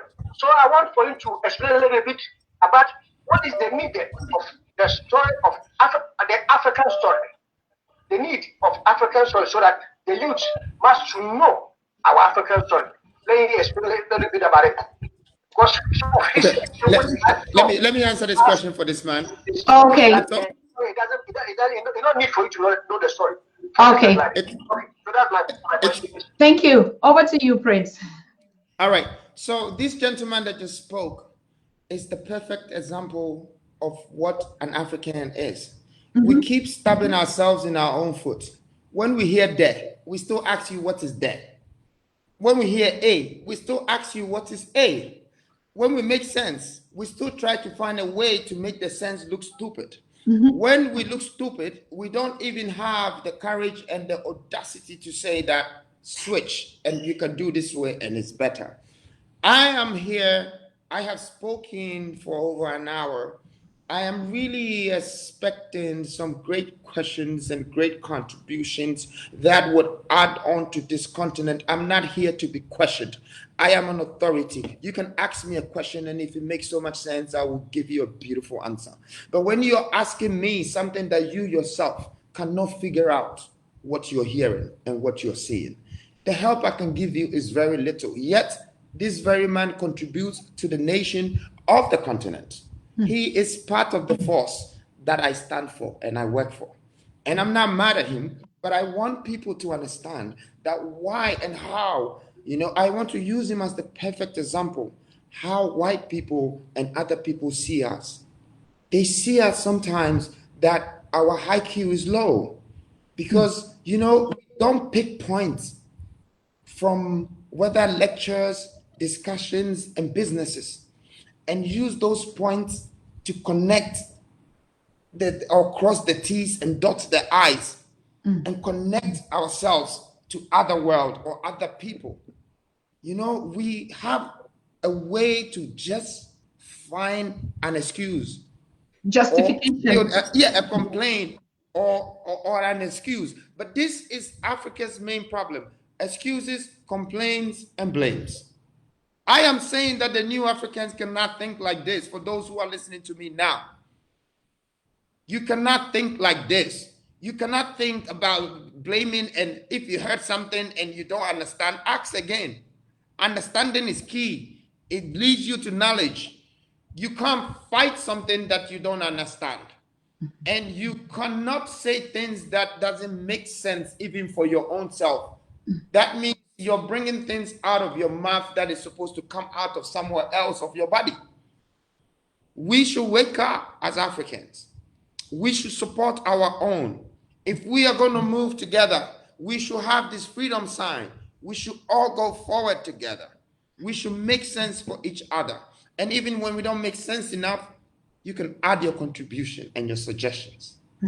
But let's not fight each other. Let's not make each other feel like you're still not making sense for me, so I don't know what I'm going to do with what you told me.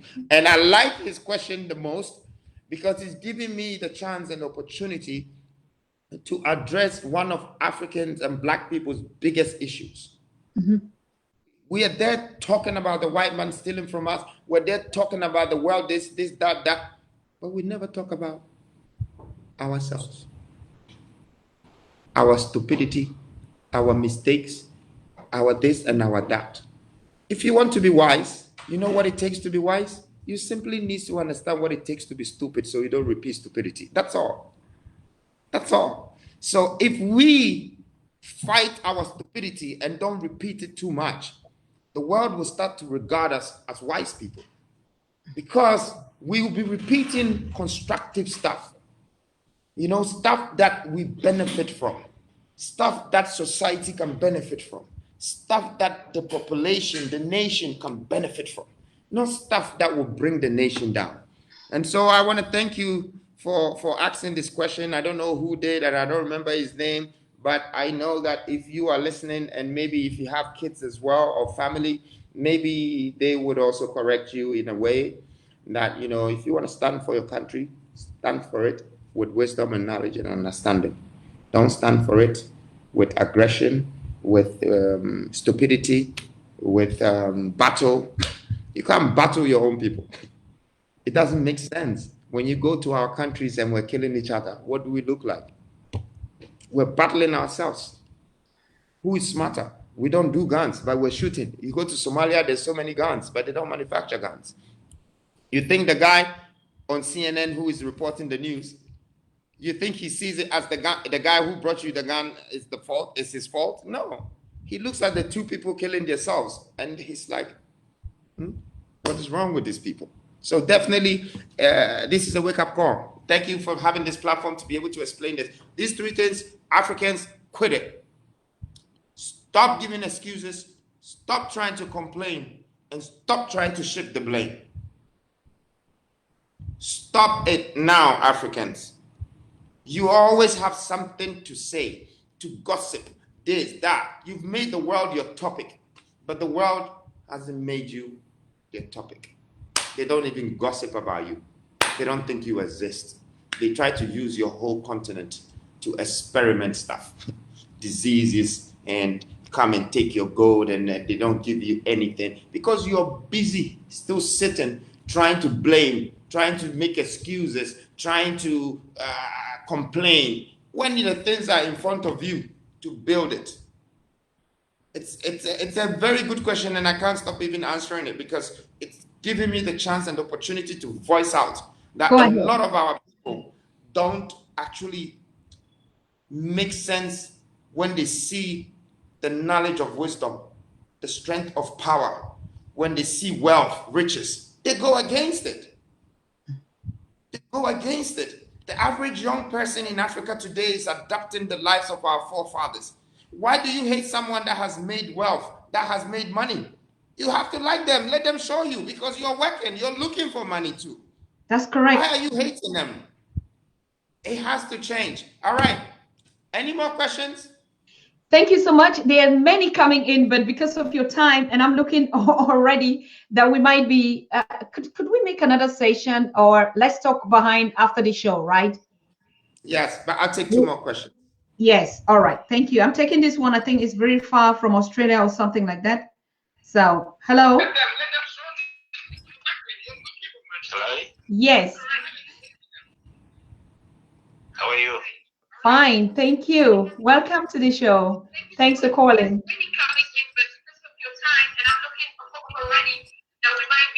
Actually, my name is Kwame. Yes. My contribution is this guys. I already appreciate his contributions. The problem is you're watching the show and you're trying to call. That's why you're confused. If you turn up the other volume, then we can answer your call, sir. I'm so sorry. Okay, that's all right. Okay, that's all right. I'll put it down. Thank you.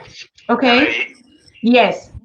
I'm actually talking to this guy. I appreciate his call and his contribution towards Africans. I've been watching for an hour, but yeah, I actually go through his efforts and contribution. I hope it will be with the Africans to get our right, because we have been suffering for so long. My country is from Sierra Leone, for civil wars for 12 good years for nothing. And when I travel to Australia, people ask me, why are you here? Full of diamonds, bauxite, and everything in my country, agriculture, but still have food for once a day. So if this guy really means what he's trying to do, and he's continuing to do it, and people support him, we support him, and Africa will come to the light of that from darkness. Correct. Thank You. Thank you. That's all my contributions. Thank you very much. Really appreciate it. Thank you. Thank you. Appreciate you too. One last one, please. This is coming from the Czech. Hello. Hello. Hello. Yes. Please, you're live. Go ahead. Yes, okay, my question is about when the freedom coin will be available. Okay. Freedom, you heard that. When is your freedom coin being launched, or we should wait for updates? Yes, there will be updates and all of that. We would give all of that time. And it's also, I did not really come here to talk about business, but, I just kind of, made them aware that this is coming up, and it will be digital and it will be physical. And that's just because I'm trying to help save Africa's economy by having a good currency for the youth who are coming up. So it's not really to do with the numbers and the time, and, like so many people are trying to register with the freedom movement. And I keep telling them it's not about registration. It's not about you people being a part of a movement just because it's freedom, or just because you think something is happening, so I will just be a part of it. I also need people saying that, I want to donate, or I want to give up. That's not all that I'm looking for. What I'm looking for from Africans is just their spirit being behind their own. Correct. They're so loving what their own is doing. so we can have a good universal attraction and force behind us, because we're far away from our people. We don't appreciate our people. We have a question for our people. But how can we question our own people when we have barricades and barriers and borders that is restricting us, from reaching our journey? You know, I just want people to understand that, there's much more we can do with the togetherness, and a lot of people feel very reserved. I feel like they're reserved and complacent, which I started from the beginning. And you can hear from the average African when they get on the phone to ask a question. It's the same way we do our services. It's that everything is a bit slow and laid back, and our spirit need to be up. Please, we're hungry, we're dying, there's sickness, there's diseases, there is industrialization that we need to develop. We need to be up. Forget the questions that doesn't contribute to the vision, to the movement, to the development. Our blood needs to be pumping faster. Our brains and our heart. We need to understand that we're losing time. Every day we lose a day of our life. Every day. And before you know, the days have mounted up to years. And all the things you had in your head, you got buried with it. Me, I would rather share my knowledge than to die with it. Thank you very much. There could be no better way to explain this. I'm taking this from a queen, please. The guys have been talking. Let us hear from the ladies. Hello? Oh my gosh. This is the last one, right? Yes. Can you hear me? Yes, we can hear you, Samantha. Go ahead. Hi, Susan. Oh, my queen. I've been more excited about any of your guests than the one today. And that's saying something, because you have some really dynamic people that come on your show. I'm over here shaking. I'm just losing it, because I'm so happy that this gentleman is on the show today. What I want to ask him, my name is Samantha. I'm with the Rapid African Plan, which is the fastest track modernization of all African continents under the industrial unity. And I am wondering how you see the diaspora. I'm from the United States, but Africa was born in me. And I want to know, what do you think that about the relation between the Africans and the diaspora, and how we can work together to bring this industrialization to Africa? Thank you very much, Samantha. This is a great question. We need more queens like you. I just wanted to answer your question first of all by telling you that that tagline, the diaspora. Sometimes when I hear it, it kind of pushes me back a little, because there is so much that the diasporans have to contribute. But the way Africans receive diasporans, they receive them as tourists. And the mindset that the diasporans are coming to Africa with is basically seeking for history. So really, if there is ever going to be something that would bring that connection between us, which will bring benefits to our nations, it would be establishment. It's not going to be tourism. It's not going to be hailing, because the average African that sees anyone from the diaspora, it's like, hey, hi, they're Americans, African Americans, so they're hailing them. And then the diasporan also come and sees, oh, this is beautiful. I haven't had coconut like this. I haven't had fresh air like this. So he starts to enjoy his story, his history, the weather. But then when it's 1 month exactly, then he starts to think, it's time I get back to the Western. So they don't come to settle. It's only a few. And so that is a gap that needs to be bridged properly through establishment. The diasporans need to change the concept of being a diasporan and being a warrior of an establishment. Okay, I've taken what I'm doing in the Western. I've come. I have sort of pasted the template. You know, it's replicated. So now the benefits of the people that I dealt with in the Western, now I've been able to create it for my continent, and it's changed 100,000 people's lives. You know, that's the kind of thing I want to see from the diaspora sector. And so if we are ever going to come together and gel, this is the moves that I expect people to do, Samantha. Come in, establish, and create benefits. And even if they go out, it means that the first one is successful, so they're going to do the second one the same way. And after they do that, the other diaspora and the other one will start repeating the same thing, and the revolution will kick in.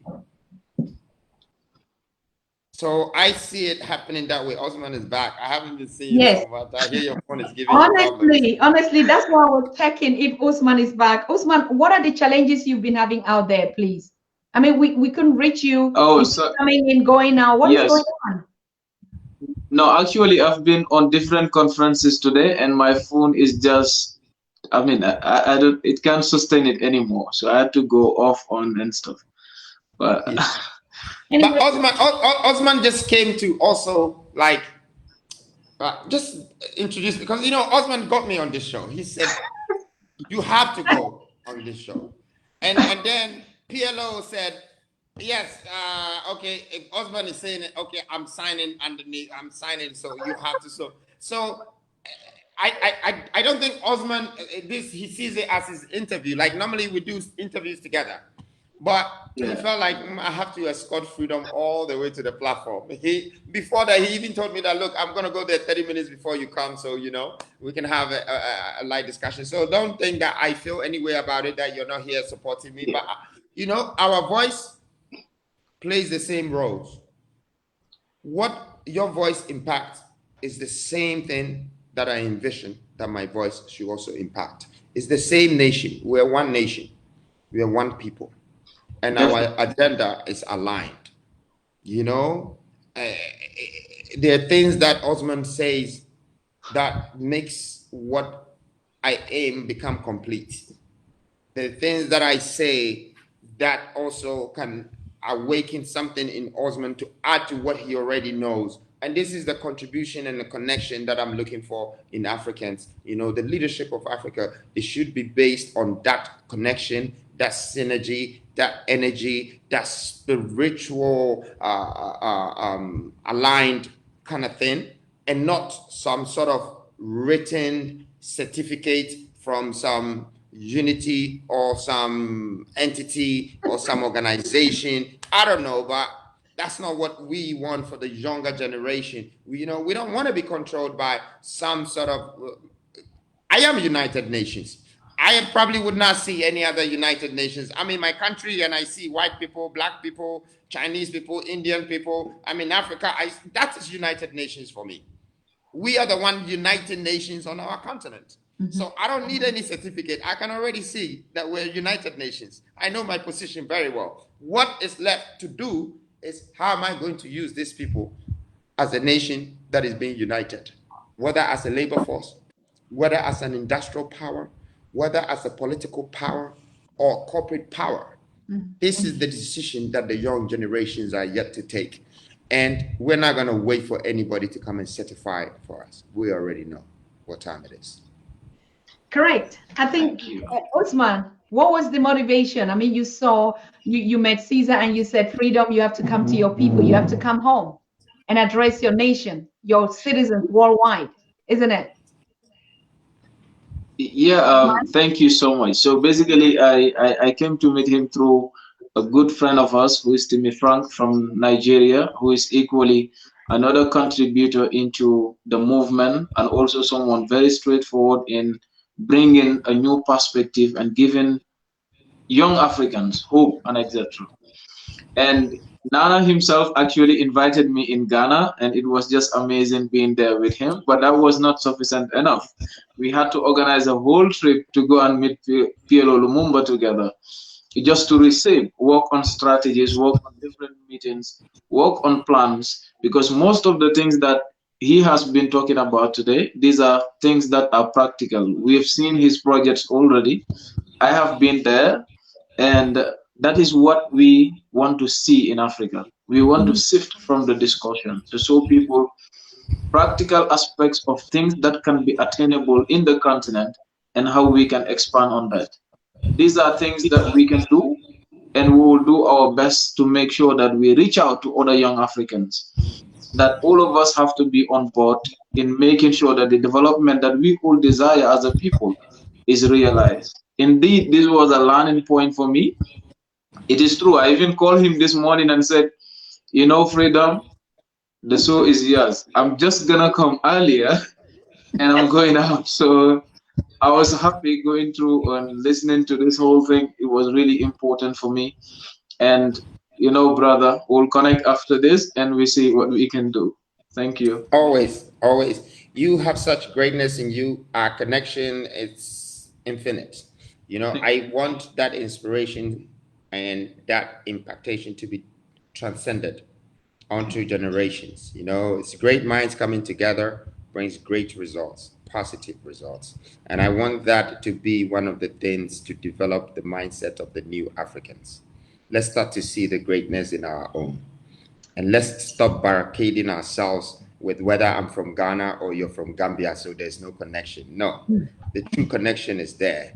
You know, when I was in Kenya, I met a young guy in the children's home, and I decided to pick him and educate, pay for his education and everything, because when he's 18, I want him to be one of my security with secret services. You know, I want to create something, but why do I go to Kenya and pick someone? It could have been from my country. No, we are one.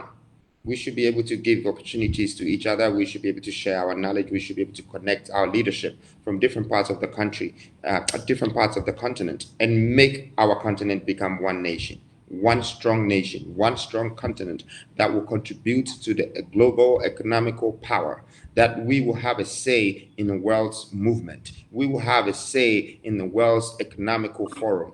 The world will not have a say in our doings, in our livings, and in our struggling and our success.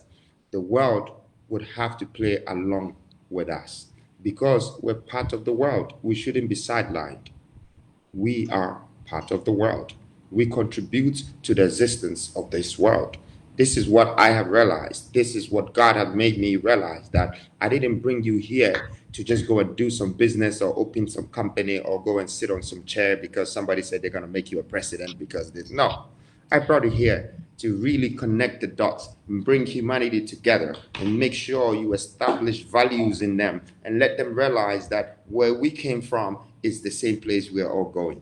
So there's no point us changing directions and changing our visions, and you know, our destinies will be different or no, or what. If only we die without being able to change or make a change or add value to our people or change the existing situation and make it better, that's when our soul will forever feel like I could have done better, but I chose not to. So Correct. all of those Africans out there who are listening to me now, this is the biggest achievement. It's not the house you're going to build. It's not the car that you're going to buy. It's not the clothes that you're going to wear.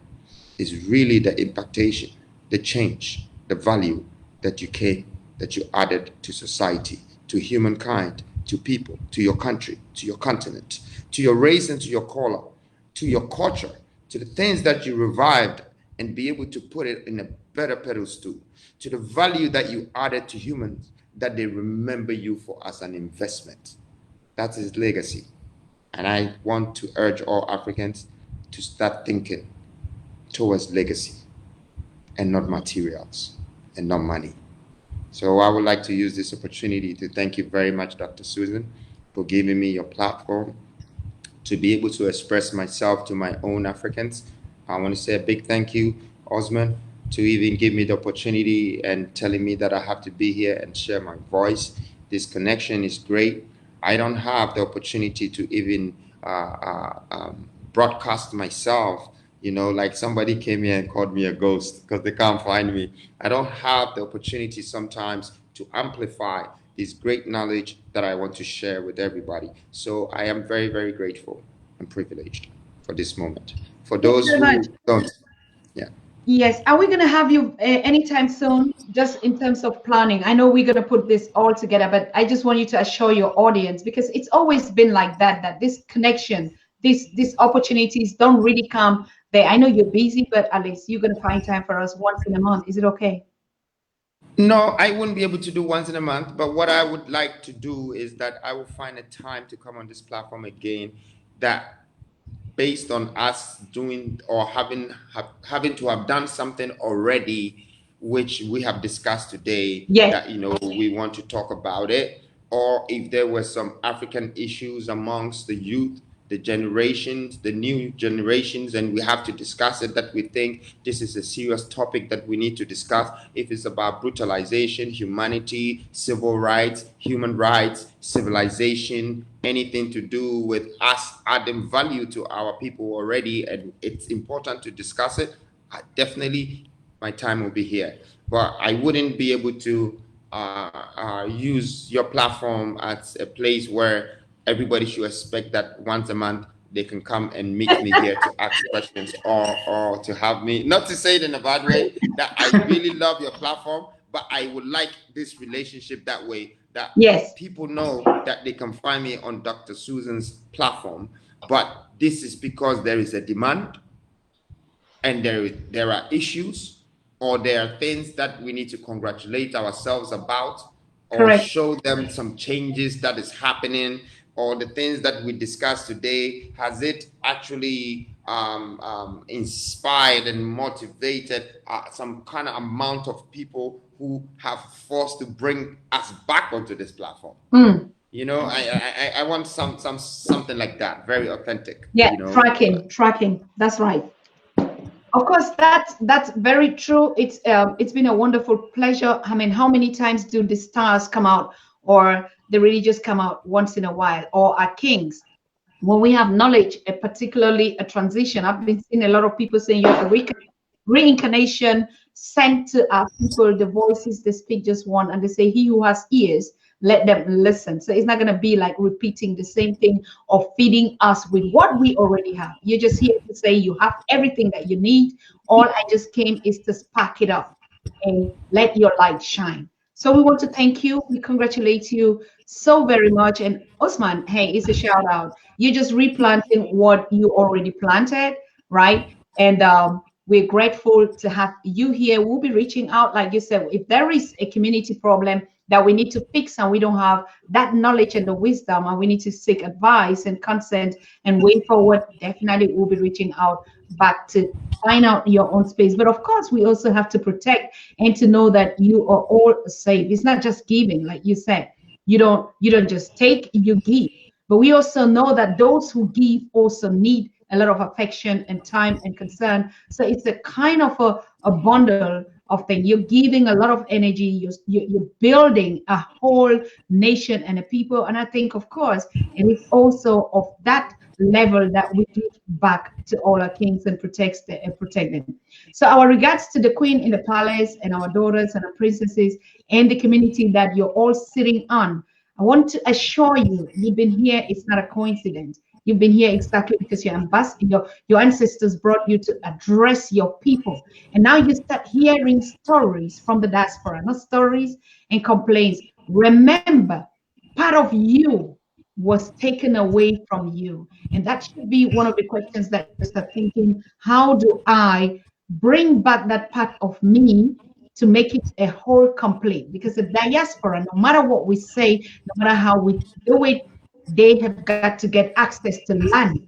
They have got to get access to practical things. They can be goodwill.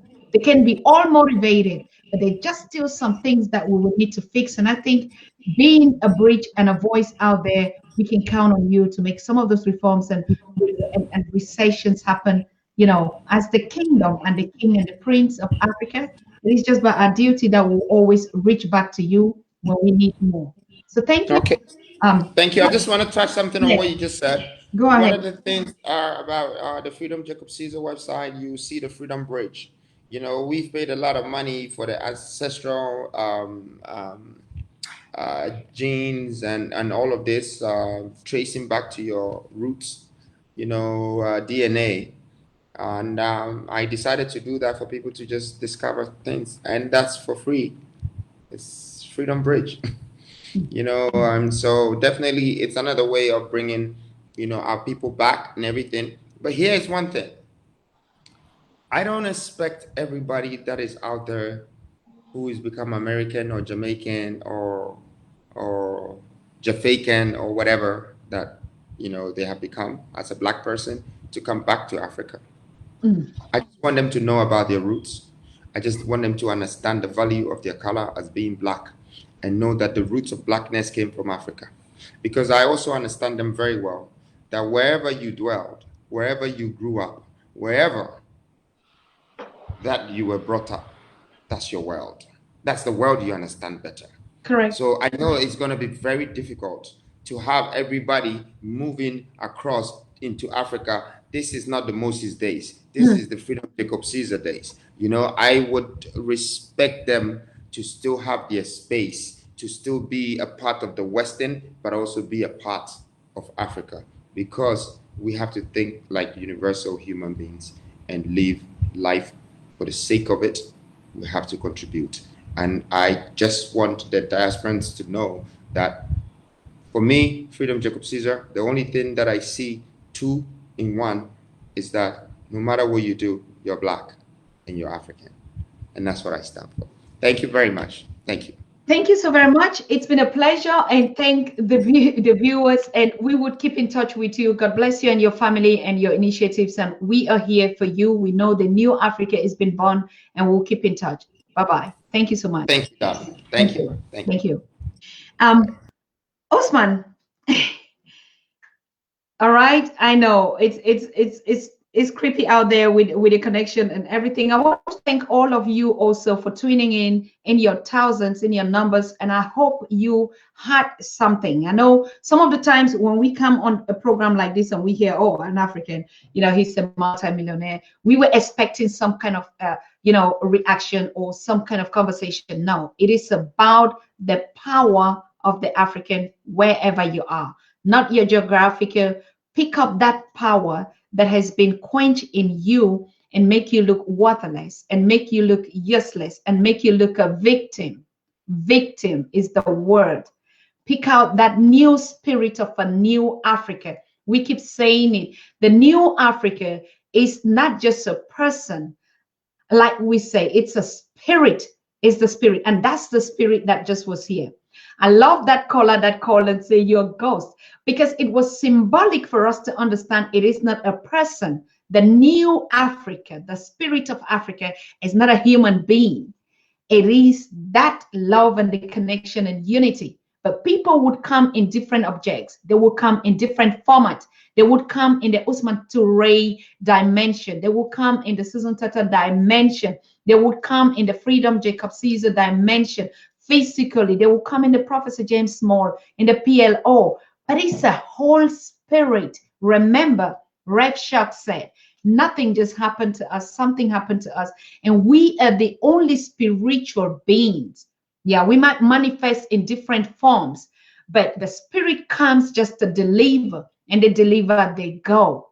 So consider that power. If you haven't received it, then it is time that you need to start thinking, what is it that has put so much trauma, so much lack of confidence and trust and courage and boldness and authority in you like an African? How much more do you need to look at yourself and say, I am the king.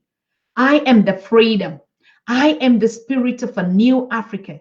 I'm not going to sit and let people tell me how my life is going to look like. I'm not going to sit and let people interfere to break me down. I'm not going to sit to let even people interfere to disunite us in our community, fighting against each other, not being able to forgive one another, not being able to work together to support ourselves. That is the spirit of the old Africa. It all went away in 2020 with the COVID and the pandemic.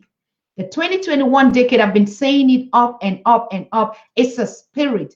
And this is the spirit that you just saw in another form, to empower you, to show you that material, I have it, yeah, but there is one thing that I need to show you that the luxury, yes, I have it. I have tasted of the wealth, business, people, fame, luxury, everything. I produce and I produce. I have commanded them. But what is my power as a black man? That is this power and the spirit that has been here today. And I hope you were inspired. I hope you were motivated. I hope you just realized that the exercise that we did is exactly a replica of another part of you that you just let it slip. So freedom, Jacob Caesar, is that spirit of a new Africa. If you thought you can make it, no. You look at him, you can make it. If you thought, oh, wealth comes by having titles, no, you missed it. If you thought you're going to sit on that paycheck every day and eat and make money and pay bills, and you will build a nation and give a legacy, no, you just didn't make it. If you thought, oh, because I'm out here now, I'm a German by nationality, and so I can get my life, I have my health insurance, I can ride a car and can do that, and you forget about your people and where you come from, and you forget to put your race and your nation and that power in front above anything, you just missed it. That is the spirit of a new Africa. And that face of Africa is you all. The black face is the face of the new Africa. I hope you got it. I hope you had it. If you did not, please make sure you relax. Watch this video over and over. If you miss an episode on the Pan-African Daily TV, please, you must have missed something in this decade. Make sure you subscribe as you're watching me. Just click the subscribe button on the Pan-African Daily. It's the red sign. It means click it, you are subscribed. You don't need to fill any formula. You don't need to do anything particular. Just click the subscribe button. And you know what? If you click it as you're watching me from anywhere that you're watching, you have the spirit of the new Africa in you. You're not doing it for me. You're doing it for yourself. You're doing it for that legacy. Now, we just did a production, and what did he say? We're going to keep it. And that's what we do on the Pan-African. Build the data and keep it for a legacy for our generation. Tomorrow they will watch, there will be empires. They will build the nation of Africa, the great nations that our ancestors built. So who taught us that we can do it? Who taught you, an African, that you can do it?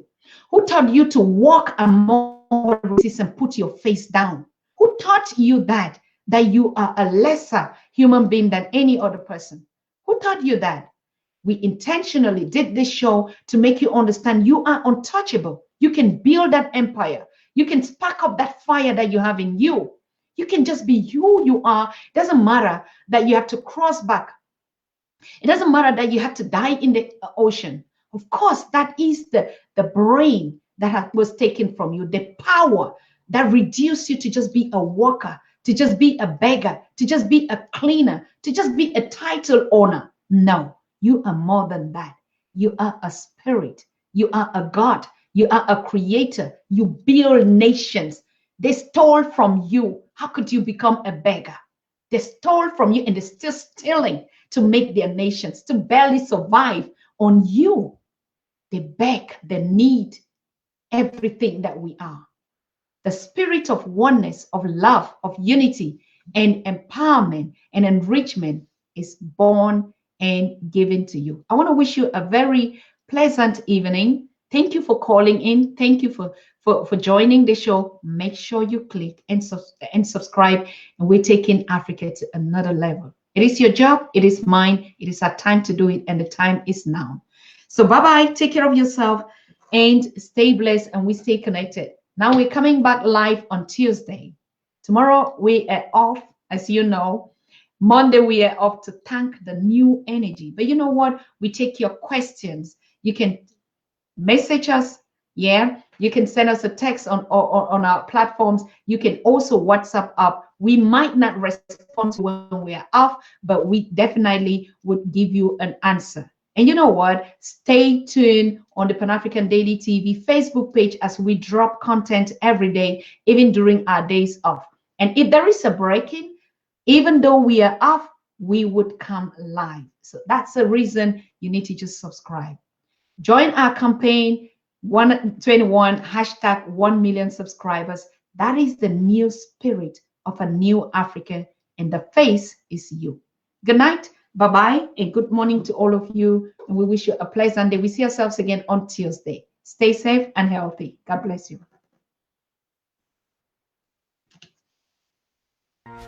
You are watching the Pan-African Daily TV with Dr. Susan Tata.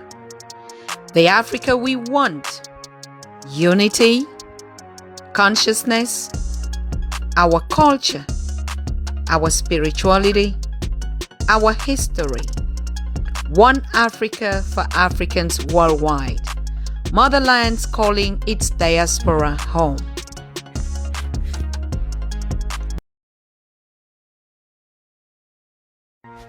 You are watching the Pan-African Daily TV with Dr. Susan Tata.